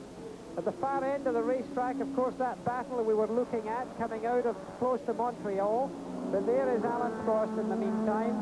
Prost is catching up there. He's catching up on Tamby. He's right up. That's a race for 4th position, Patrick Tamby. We've got 2 great races going on here for 3rd place, 2nd and 3rd, and for 4th and 5th, because that is Tamby leading with Prost close behind. I think Prost is going to pass Tamby. There he goes. He's done it. Something strange happened to Tamby there. Tamby backed right off. Tamby's in trouble. Tammy's in trouble. Prost just passed him too easily, Brian. Right now, it is a 3-man race. Alboreto, DeAngelis, Look at this. This is them trying to get through it. He's going right side by side. He can't make that. and Johansson, and there's Johansson as he tried to move into second. Yep, that was that move, but he just couldn't go past there. He went right there side by side. What a move. We may well see a replay of that in a few minutes, because that was classic racing, but Johansson had no chance at all. He was in the outside of the line. He was out in the marbles, but he, I think, will pass Elio De Angelis. I think you're going to see Johansson taking second place very soon. Look at that. De Angelis is using more road than he needed. He went right off the road there. He had his foot on the grass there. A lot of pressure for De Angelis. His car has definitely got less adhesion. He's using more road, a little more skittish. Johansson's car is much more positive on the ground right now. I would look at the left rear tire of De Angelis. I'm not absolutely sure whether that is starting to go flat. You see a profile of a rear tire, and it just seemed to me that it was slightly down in the middle. I may be wrong. Maybe I'm seeing things, but the coverage here by CBC has been so good that we can take great camera positions here. But what a race this is. There's Alboreto in the lead. He's out on his own. That's him there. Here's the pass you talked about. And here's the replay. Look at De Angelis on the left-hand side. He's got the line right. He's got the line. There's no way that Johansson can get past on the outside. And in fact, if Elio De Angelis wanted to be really nasty, and that's the same again. That's live this time. That's live. He's done it again, for God's sake. Here he's going to pass. He's trying to do it. He's done it. He's done it. Ferrari, first and second. And for you trivia buffs, Ferrari has been 1-2 in the Canadian Grand Prix only once. That was in 1970 at Mont-Tremblant, Quebec, when Jackie Ickx was first in a Ferrari and Clay Regazzoni was second. Right now, it's Ferrari, and Lotus. The Ferraris have been first and third here in 1978, Gilles Villeneuve and Carlos Reutemann. And in 1983, René Arnoux and Patrick Tambay. Right now, Ferrari trying to finish 1-2 for only the second time in the history of the Canadian Grand Prix. But remember, this course is so very, very tough on fuel and brakes. Alain Prost is lurking back in the number 4 position. They've got that fuel computer on board the McLaren. The race is far from over. We're on lap 51. This is a 70-lap race. It is Alboreto now by 8 seconds over Johansson. De Angelis is running third. Alain Prost is fourth, followed by Patrick Tambay, Nigel Mansell, and Keke Rosberg. But the story is the 2 Ferraris and the Lotus as Michele Alboreto comes by in front of this large, enthusiastic Montreal crowd. Viva Ferrari, they're shouting. A lot of Italians in Montreal. The place seems to be made up of Italians right now. I see Ferrari flags all over the place. So the Italian driver in the Italian car, he won the Belgian Grand Prix last year. That was the first time in 18 years that an Italian driver had won in an Italian car. So that was a pretty good record for him to have. Ferrari over here in strength have brought 27 people over here. One of their mechanics is one of the longest-serving mechanics in the Formula One trail. The mechanic, Bellintani, has been 22 years in the business. Man of enormous experience. You mentioned a lot of Italian fans in Montreal, a tremendous Italian population in Toronto, probably upwards of 500,000. When Italy won the World Cup soccer tournament, one of the great celebrations anywhere in the world was in Toronto. I have seen so many Italian fans from Toronto here this weekend, and you know they're having a ball right now. Not only are Ferraris first and second, an Italian driver, De Angelis, in the number 11 Lotus, is running in the number 3 position. There's Johansson, the young Swede, driving second. He is car number 28. The leader is car number 27, his teammate Michele Alboreto. Well, this is certainly an Italian takeover. It's strange how the world of motor racing goes by. For a long while, Great Britain had the monopoly. Then France came in with a great glut of drivers. Then Brazil came in with a great number of top-line drivers winning a lot of races. Now Italy have arrived. And certainly there's a predominance of Italian talent, both in cars and in drivers. So that's nice to see. It's good to see everybody getting a share. There's been a general shortage of German drivers to the front, but Bellow's coming along well, as also, of course, is Manfred Winkelhoff, but never yet up front. And that there is Stefan Johansson with the leaves printed on the back of his helmet. The ESPN viewers here will remember that the leaves are because he had a nickname of the Little Leaf back in Sweden. This race is far from over, but so far the day belongs to Ferrari. And our live exclusive coverage of the 1985 Le Mans Canadian Grand Prix will continue right after this.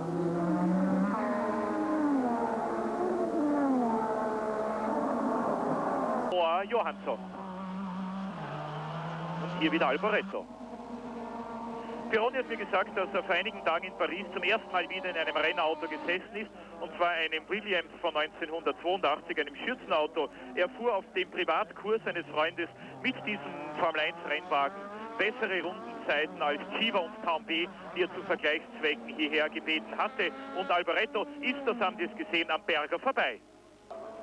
Enzo Ferrari hat gesagt, er hält Didier Pironi für alle Zeiten ein Rennauto frei. Wann immer er fahren möchte, dann steht ein Auto für ihn bereit. Und Pironi hat gesagt, darauf wird er ganz fest hoffen, darauf vertraut er. Vielleicht war es gerade das Stefan Johansson veranlasst hat, in diesem Grand Prix heute derart zu glänzen.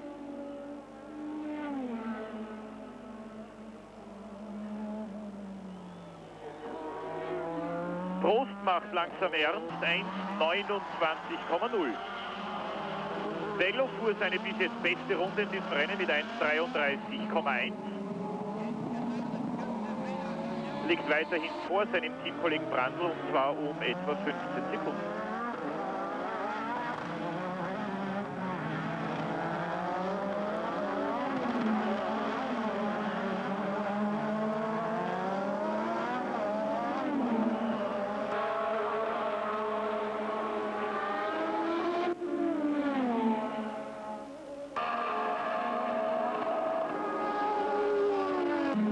Patrese vor Menzel. Patrese ist 11. mit einer Runde Rückstand. Menzel in der gleichen Runde wie Alboreto, 7. Ja, von Rosberg bereits überholt. Sehr gutes Rennen heute von Keke Rosberg. Boxenstopp und trotzdem bereits wieder 6. als in den Weltmeisterschaftspunkterängen, und es ist ja schon... For Romeo is pursued by the Williams. The Williams of number 5, Nigel Mansell, right now is standing in the number 7 position. Car number 22 is Ricardo Patrese. So actually, Mansell is trying to lap Patrese because Mansell stands 7th and Patrese is 11th. Well, Ricardo Patrese, as I said earlier, is not the easiest man to get past on the road. It will be interesting to see how Mansell deals with that. And he's trying to do it right now. The Honda Power getting past here very easily. A great amount of horsepower in this Honda engine. It develops more than any of the other Grand Prix engines when it's really on form. It's a very short power curve, however. Much shorter than the Ferrari we're now looking at, which is much more torque. It really, the Ferrari engine develops its torque much more comfortably from the driver's point of view. It's an easier car to drive, the Ferrari. Picks up its power around about 8,000 revs and goes all the way through 12 to 12,500 revs, developing the power, whereas the Honda has a 6-speed gearbox instead of the Ferrari having 5-speed. And look how the two Ferraris are within some distance of each other now. Johansson has really caught up Alboreto. Now, I wonder if that's planned.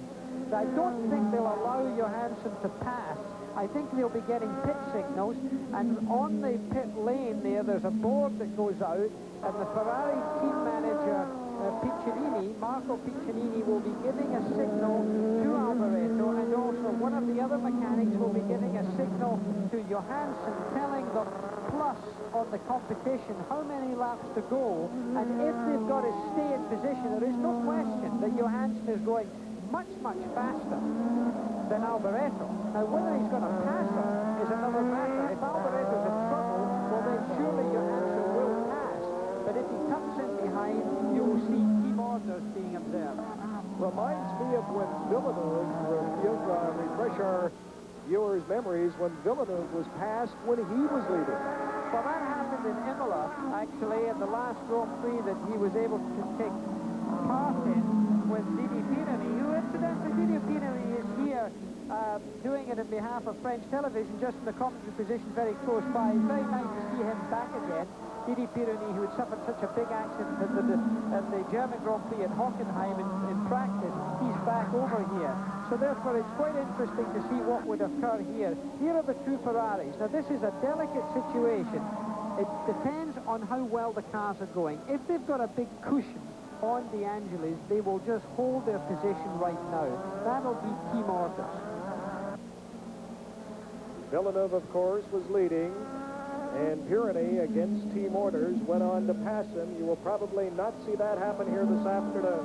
Alboreto is currently second in the world standings, tied with Alain Prost with 18 points, 2 behind the leader, Elio De Angelis. Now, with a win, 9 points here today, Alboreto can move into first place. Johansson has only 1 point. There's De Angelis running third, the world leader.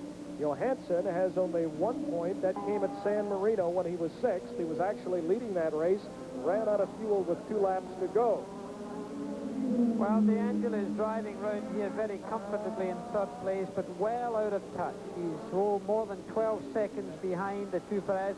There's a fellow there waves every time. His arm's going to fall off before the end of this race. He's obviously a Ferrari fan, and Alboreto is pleasing him right now, but I think Stefan Johansson's getting him a little bit more excited. Alboreto, he'll look in his mirror. Stefan Johansson, close behind him.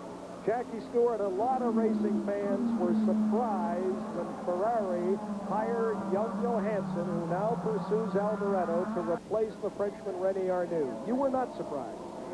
Well, I don't say I wasn't surprised. I was surprised that they dropped René Arnoux, as a matter of fact. He came out, by the way, not there to overtake Alboreto. He was just trying to get a little more air into his car, just to have a little more space. Yes, they chose Johansson. They wanted somebody who was already experienced, who wasn't brand new, who they thought they could rely on, who wasn't going to damage too many cars, because a lot of young drivers, full of exuberance and bright-eyed and bushy-tailed, can get overexcited and damage cars, which can be extremely expensive for a team. Man-hours, mechanics having to work all night to repair them. They didn't need that. So they brought in a driver who they thought was the right balance for their team. They knew they had Alboreto, who was a positive winner in their mind. So they thought, we'll have a good support man, and therefore they chose Johansson. I think they chose well. René Arnoux himself, very talented. Quite the circumstances of his being dropped by Ferrari is still speculative. There's a lot of concern about that. Ferrari is a tough man. I never drove for the Ferrari team because I always felt that the Commendatore was a man who pleased himself too often, to be frank with you. I respect his success in racing, but he's always put one driver against the other rather a lot. He would always say to you, if you were driving, you're my favorite, while he would say the same to me, and I never really appreciated that. It's really not good to have, in my mind, conflict within the team. Right now, of course, he very much wants Alboreto to win the World Championship because he's an Italian driver. That's a very interesting point, because for a long, long time, Ferrari would have no Italian driving his cars. Well, for a long time, there weren't any good Italians in any case. Lorenzo Bandini was a good Italian driver who sadly lost his life in 1967 in Monte Carlo. But after that, there was a long time. Mazzario drove a Ferrari, was never really hotly competitive. Clay Regazzoni came from the Italian-speaking part of Switzerland, was more Italian than Swiss in many ways, but No, he hasn't had many Italians recently, but that's because of the lack of Italian drivers. What about stories, Jackie, that he didn't want to be under pressure in case an Italian driver was injured or even killed while driving for Ferrari? Because let's face it, the Italian fans, out is the crazy or Cheever. It looked like Eddie Cheever was in trouble there. The only American in the race looked like he was in big trouble. He's still driving around there in his Alfa Romeo very slowly. Nigel, that's Patrick Tamby passing him there. He's really going very slowly. The white flag you can just see on the right-hand side behind the bridge there. That's to tell other drivers there's a very slow-moving vehicle. That's the car of Mansell going around there. The flame that you see coming out of the car is the turbo on overrun. When the turbo is shut off, some of the fuel drips into the red-hot turbo chamber and catches fire, and therefore that flame comes out the exhaust pipe. This weekend here in Montreal, 9 cars have gone on fire. 5 of them seriously on fire, and it's because of turbos spilling fuel, and when the turbo breaks or blows up, then that fuel is allowed to spill around, and sooner or later they're going to have a major fire because of it. There's a lot of concern over it, Jackie. Yesterday in the final qualifying session, Mansell's turbo caught fire, and he seemed to go on forever. As we look at the other Alfa Romeo, yes, that's Patrese, so it's Cheever that's out of the race. Mansell seemed to go on forever, not realizing the car was on fire. Well, there's Cheever coming into the pits now. You can't see the flame in your mirrors, you see. That's the biggest problem. You can't see that flame because at the speed that you're doing, the flame is low on the car, and it's tucked in with the aerodynamics, and you can't really see it. So the driver really is ignorant of the fire until he comes into a very slow corner, which of course is very busy doing his own thing, and unless it catches his eye in the mirror, he really doesn't know about it. Look, Alain Prost is right up behind Elio De Angelis. Alain Prost is seriously getting into Elio De Angelis. You're going to see a pass. It's taking place. No, it's not. De Angelis manages to do the job. Now, this is Alain Prost now jumping in. This is for third position here. Third position. De Angelis looks like he's going to lose it. Less than 10 laps to go in this race. Remember, the course is so tough on fuel. Prost has been conserving. He is now going after De Angelis for third. However, De Angelis is something like 14 seconds behind Johansson, who is running second to his teammate Alboreto. De Angelis continues to hang tough as he is pursued by Alain Prost. It's quite interesting that Elio De Angelis is not on the carbon fiber brakes. He's on normal brakes, metal brakes, steel brakes. And the car of Prost is on the carbon fiber brakes. The carbon fiber brakes, a new composite carbon fiber that's used, high technology. It's a French company that makes them. It's a company from... Oh, this is very close now. CEP is a company that make them for 7 of the leading teams. McLaren, Ferrari, Lotus have them. But on this occasion, Lotus decided to split their bet, and they put De Angelis on the normal traditional steel brakes, while they put Senna on the carbon fiber brakes.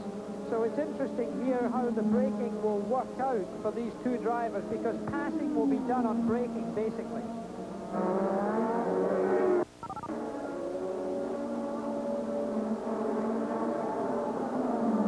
Bremsen hat jetzt das Duell gegen Prost verloren. Prost Dritter, De Angelis Vierter in der 61. Runde, 8 Runden vor Schluss.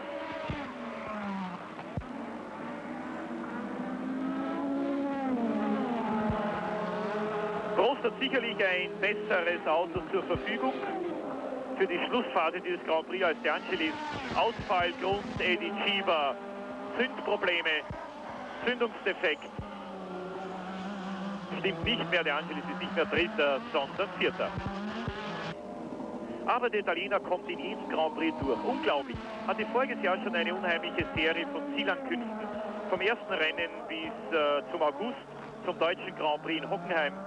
Dann allerdings zum ersten Mal etwas mehr Ladedruck versucht und prompt ein Motorschaden. Prost Dritter. Hinter Alboreto und Johansson. We've just seen a sign for that, for Mr. Johansson saying slow. The Ferrari team are trying to dampen him down in his 13th Grand Prix. I remember how Alboreto ran out of petrol at San Marino. It's 5 laps today. I think the last time we saw Ferrari 1-2 was Arnoux and Tambay in 83 in Holland. presumption to spoil another 1-2 for the famous Golden Goal. Back to you, Jackie and Brian. It was indeed Holland in 1983, the last time Ferrari was 1-2. The only other time Ferrari has been 1-2 in the Canadian Grand Prix was at nearby Mont-Tremblant, Quebec in 1970 when Jackie Ickx was first and Clay Regazzoni finished second. Running second right now is this man, car number 28, Stefan Johansson. Johansson trailing Alvaretto by about 3 seconds. They have a substantial lead over Prost, DeAngelis, followed by Rosberg and Mansell. Well, Rosberg has caught up quite well. He's got himself into 5th position because he had a little bit of a spin out. He had all sorts of troubles. He seemed to come into the pits at one point and get himself some new tires after a spin. So that's been a pretty impressive race, in fact, by Keke Rosberg, who's up to 5th spot. Jackie, speaking of moving up, Alain Prost has now moved up to within 13 seconds of Stefan Johansson, who is now trailing his teammate by 1.86 seconds. Yes, but there is only 7 laps to go, and it really have to have something dramatic happen. But this is at the stage in the race when dramatic happenings do occur, and if there's a fuel problem, it would certainly start to happen around now. Ferrari trying to win the Canadian Grand Prix for the 4th time. Ickx won in 1970. The late Gilles Villeneuve won the inaugural race here in Montreal in 1978. And René Arnoux fired this year after the race in Brazil won 2 years ago in 1983. Here's the man that should do it this afternoon, Michele Alvaretto, as he tries for his 4th career victory. He's won in Las Vegas, won in Detroit. He has only 1 victory for Ferrari, and that was last year in Belgium. The one good thing about Ferrari, when they get it right, they get it very right. And then they have good mechanical reliability. They're very strong because they've got tremendous resources and experience in Maranello in Italy. They are by far the most experienced constructors of racing cars in the world. And when they get it right, it really means to me that Alvaretto has a very solid chance of winning the World Championship this year. For me, the 2 drivers with the best chance are Alvaretto and Prost for the World Championship. And, of course, the last Italian to win it in an Italian car was Ascari way back in 1953. There's Elio De Angelis working hard in 4th position there with his John Player, Team Lotus, car number 11. Ayrton Senna, who would have been up there with him, had trouble with his turbo early on and had to come into the pits, is still out on the racetrack. It must be refreshing for our ESPN viewers not to have to get up very early in the morning on the west coast of America. Getting up at a normal time and being able to see a normal race over here must be at least a relief. Well, I tell you, viewers in Canada get to see the entire season. Exclusive coverage, every single race on Sports Weekend. And, of course, the races in the United States carried on ESPN. We'll be in Detroit 1 week from today as the Formula One season continues. But as we wind it down now, 6 laps to go. It is Alvaretto, Johansson, Prost, and DeAngelis. Michele Alvaretto, should he hang on, will surge into the world driving lead. We're looking at Keke Rosberg. Keke Rosberg coming through the field extremely well. He did an excellent job, Keke Rosberg, in coming through the field. Speaking of world standings, Rosberg, of course, a former world champion. Rosberg is some distance behind anybody else. There's not much improvement that he can make. He's not going to catch De Angelis unless something goes far wrong. Nigel Mansell is who we're looking at right now, and he's done a very steady race, picking up 1 point in the World Championship if he holds that position right now. 9 points for first place, 6 points for second, 4 for third, 3 for fourth, 2 for fifth place, and 1 point in the World Championship for 6th place. You mentioned 1 point for 6th place. That is all that Stefan Johansson, running second, has heading into this, the 5th race of the season. He was 6th in San Marino, but it looks like Johansson will finish second to his teammate Alvaretto. Keke Rosberg, the former world champion, running in the number 5 position. But as you say, Jackie, well back. In fact, he is now 42 seconds behind Michele Alvaretto. The story continues to be this man, number 27. What a great day for the team, and they so dearly love to win here on the circuit named after one of their greatest drivers, Gilles Villeneuve. But Alan Prost is in fact catching Johansson. It's interesting. I'll take a gap in this next lap as they come through here, coming through the hairpin now. And look, Alan Prost is very, very close to Johansson. I think you're going to see a naughty. Here he is.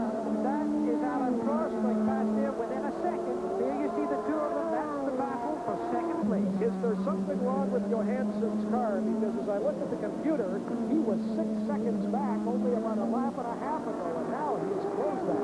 Well, I think you'll find that he may have a little braking trouble, but I think at the same time, Alan Prost has really got the bit between his teeth. This is the type of performance that we could expect.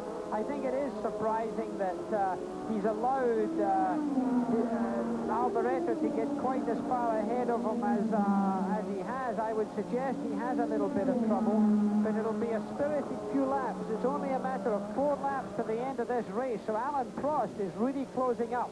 I think you're going to see one heck of a battle here in these closing laps, but it is impressive that Prost has been able to catch him as quickly as he has. Well, you said early on today that Prost is the master tactician and would possibly lay back, use his fuel wisely, then make his move late in the race, and he is making it right now. Well, Alan Prost, very calculated, very cool. This is not for a victory at this moment. But who's to know what can happen in these last 3 or 4 laps? Fuel could certainly be a problem. You get things like fuel surge where a car, and this is the final hairpin right now, there is Alboreto.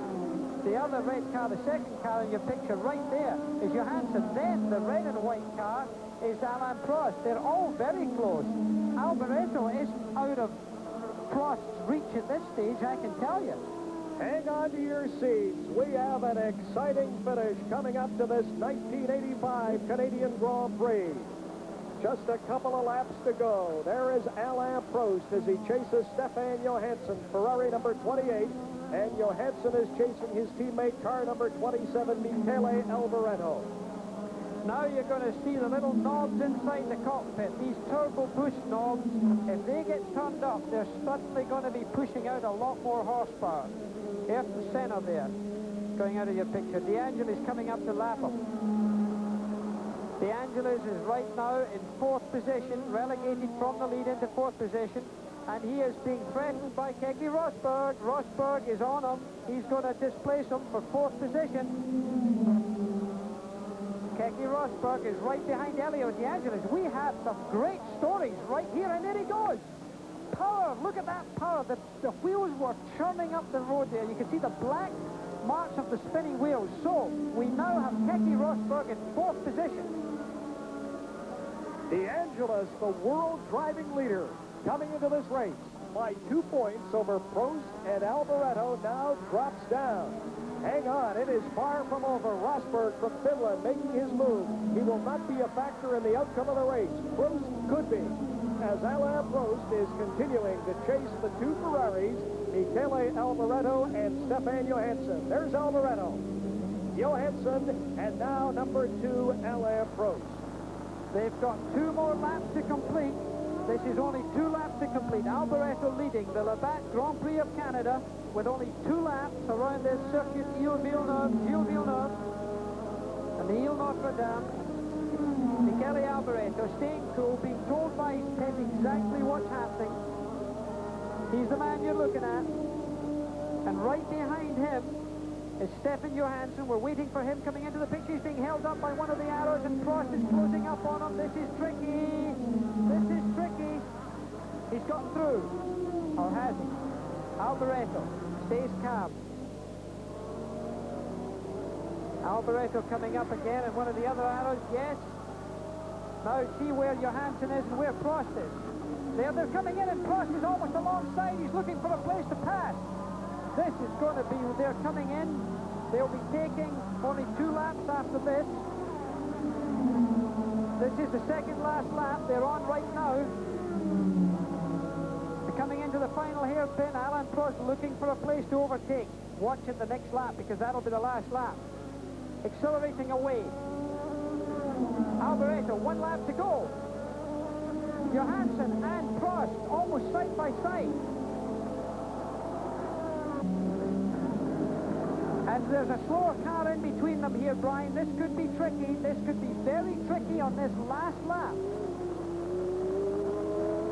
Alboreto by about 2 seconds over his teammate Johansson, and right behind Johansson is Alain Prost. Now, Johansson is starting to open it up a bit on Prost. There goes the arrows around, not a factor. There's Johansson. There is Alain Prost third. But what is going to be a factor is the Arrows car with regards to being lapped here, because Johansson's got to have a clear run here, or it could be very tricky. And Alboreto got through one of the Tyrrells. That's Aligier. That was De Cesaris there to get through. Look at how busy it is. Alain Prost going to be held up by De Cesaris, I think. The Ferrari gets clear. That's Alboreto. He's through. He's okay. Then an arrow. Then Johansson. Look, Alain Prost lost it. He got up behind Aligier there, and he got balked, and that stopped him from any chance of catching Johansson. Michele Alboreto will win this 1985 Canadian Grand Prix. There he goes. There's Johansson. He will finish second, and Alain Prost will finish third. The checkered flag is out for car number 27, the Ferrari of Italy's Michele Alboreto. It's official. Ferrari has finished 1-2 for the second time in Canadian Grand Prix history. It is Alboreto first, Johansson second, and the Frenchman, the McLaren veteran, Alain Prost finishing third. And Alain Prost put on the brakes and came to a stop immediately he passed the finishing line. He pulled up immediately. There's something wrong with his car, I'm sure. And there he is. He's out the car. He stepped out of the car immediately. No sooner had he crossed the finishing line, but he put on the brakes. I don't think he's happy at all. I don't know what's wrong with the car. He's taken a handshake, and there's Keke Rosberg. He's stopped as well. He's smoking. All right, Jackie, let's bring in Barry Gill as we look at the two Ferraris. And here is the happiest team manager in Canada today. Congratulations, Marco. Were you worried at the end that they were going to get caught by Prost? Yes, of course, I think it was a very close race. We were very worried about McLaren. We know that they are, with us, I think, the most efficient on fuel consumption. I was thinking that without rain, it would have definitely been a Ferrari-McLaren race, and not been so bad for us. Now, you must have a chance for the World Championship. Oh, it's too early to speak about the championship. We are not even halfway. It's better to wait. I think there are lots of qualified challengers. We will try harder. Thank you, Marco. Thanks for talking to us. A very happy team manager, Jackie and Brian. Well, the day certainly belongs to Ferrari. Car number 27, Michele Alboreto, wins for the fourth time in his career. Ferrari finishing 1-2. With the McLaren of Alain Prost finishing third. We go back to 1970. Jackie Ickx won it for Ferrari at Mont-Tremblant. Clay Regazzoni finished second. Listen to this tremendous crowd in Montreal, Jackie Stewart. As we look at the unofficial results, they love that car number 27. They are going crazy. Yep, well, let's quickly run through the top 10 here. We've got Alboreto first, Johansson second, Alain Prost third, Keke Rosberg, an amazing drive into fourth position. Elio De Angelis coming from the pole position and the lead down to fifth position. Nigel Mansell makes up the World Championship point standing in sixth position. And then one lap behind is Patrick Tambay in seventh, then Lafitte in eighth, Terry Brooks in ninth, and Riccardo Patrese in 10th. As you can see, the remains of a lot of cars around this racetrack, and a proud Ferrari flag waving high in the hills of the grandstands. And if my arithmetic is correct, Michele Alboreto leads the world driving standings with 27 points. Alain Prost is now tied with Elio De Angelis as we look at Johansson on the left. He was second. The dark-haired driver is Alboreto. Alboreto in the lead with 27 points. De Angelis, who led going into this race today and unofficially has finished fifth, will be tied for second with Alain Prost, who is unofficially third. Stay with us. Lots more to come as we continue our live coverage of the 1985 Labatt Grand Prix of Canada from Montreal.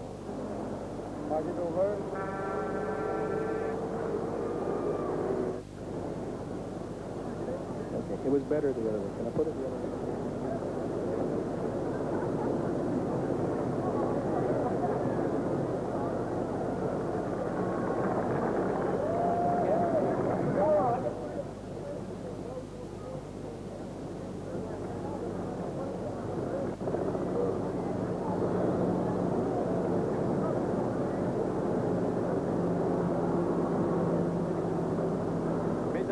Welcome back live to Montreal. Ladies and gentlemen, with Jackie Stewart and Barry Gill in the center. The winner, Michele Alboreto.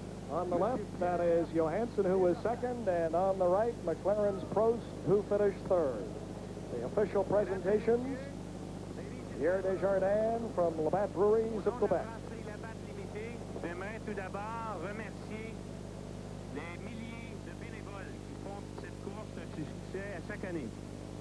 J'aimerais aussi remercier la Fédération internationale, la Fédération canadienne, la Fédération du Québec, ainsi que le gouvernement du Québec qui nous a apporté un support tout particulier cette année. Ladies and gentlemen, on behalf of the Labatt Brewing Company, would also like to thank the drivers, their crews, and the many sponsors who make this race an event. A very successful event indeed. Thank you very much.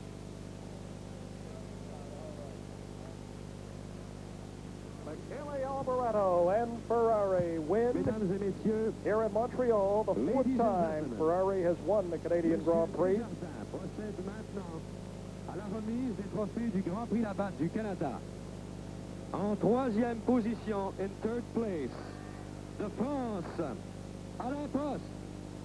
Alain Prost, finishing third, moves into a second-place tie with De Angelis in the world driving standings.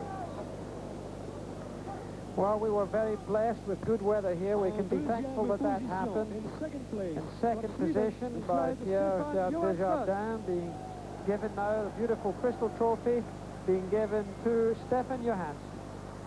Et maintenant, mesdames Listen et to the messieurs, applause for the number 27 Ferrari. couronnera le gagnant du Grand Prix Labatt du Canada. And now, the winner of the Labatt Grand Prix of Canada from Italy, Michele Alboreto.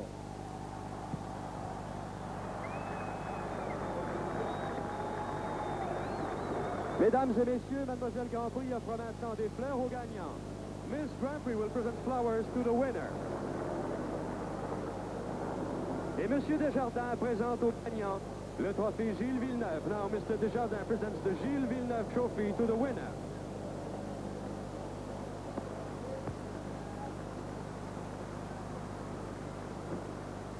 Ferrari winning for the fourth time in this country. Jackie Ickx won in 1970. The late Gilles Villeneuve winning the inaugural race on this circuit in 1978. René Arnoux fired from Ferrari, winning in 83. And the winner in 1985, Michele Alboreto. His fourth career victory, one in Las Vegas, one in Detroit for Ken Tiro, one last year for Ferrari in Belgium. And for the second time, wins for Ferrari. Big story is the gentleman on the left, Jackie Stewart, Stefan Johansson. He picks up some very valuable points. Well, Stefan drove a wonderful race. I think Michele Alboreto, the national anthem of Italy being played for the team rather than for the driver. In fact, historically is the case. Michele taking his hat off for his own national anthem. A driver who I think we have a very good chance of seeing on the same kind of podium when the World Championship presentation comes round. I think it will be he or Alain Prost. Well, he has moved into the world driving lead. He now has 27 points. Alain Prost has 22, as does De Angelis. De Angelis today was fifth, and here's Barry Gill. 1 year for this day, and I am very happy now, for me and for all the team. A first and a second. Sorry.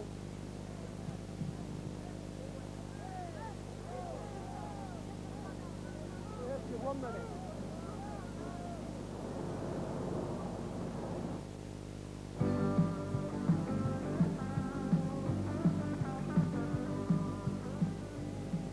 The 1985 Grand Prix Labatt to Canada on ESPN has been brought to you by Dodge, a performance revolution, an American revolution, and by Honda Motorcycles, Honda, follow the leader, and by BF Goodrich, makers of high-performance PA radios. We make cars perform.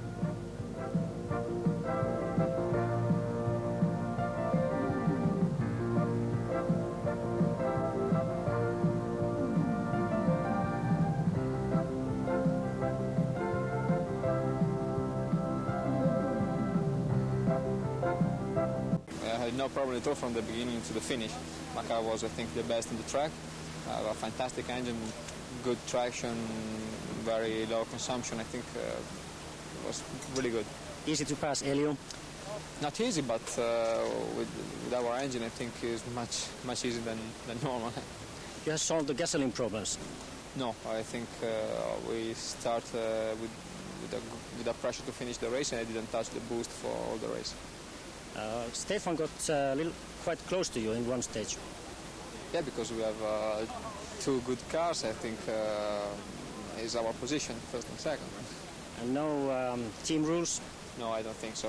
I think we have not problem with me and Stefan. I think it was much more dangerous to have a war in the family, you know. Right. And Prost got quite close to Stefan also. Yeah, but one thing is to be close, one thing is to pass him. Well, that's a sentiment that I'm sure Enzo Ferrari will agree with, because this splendid Ferrari 1-2 has put Michele Alboreto into the lead in the Drivers' World Championship by 5 points from Alain Prost and Elio De Angelis, who are joint second. Patrick Tambay in fourth place is a whole 12 points adrift, so 2 Italians and a Frenchman now dispute the Drivers' World Championship. Italy is on top in the Constructors' World Championship also, with Ferrari now having a 6-point lead over Lotus, with McLaren third. And the next round, the Detroit Grand Prix, is just 7 days away.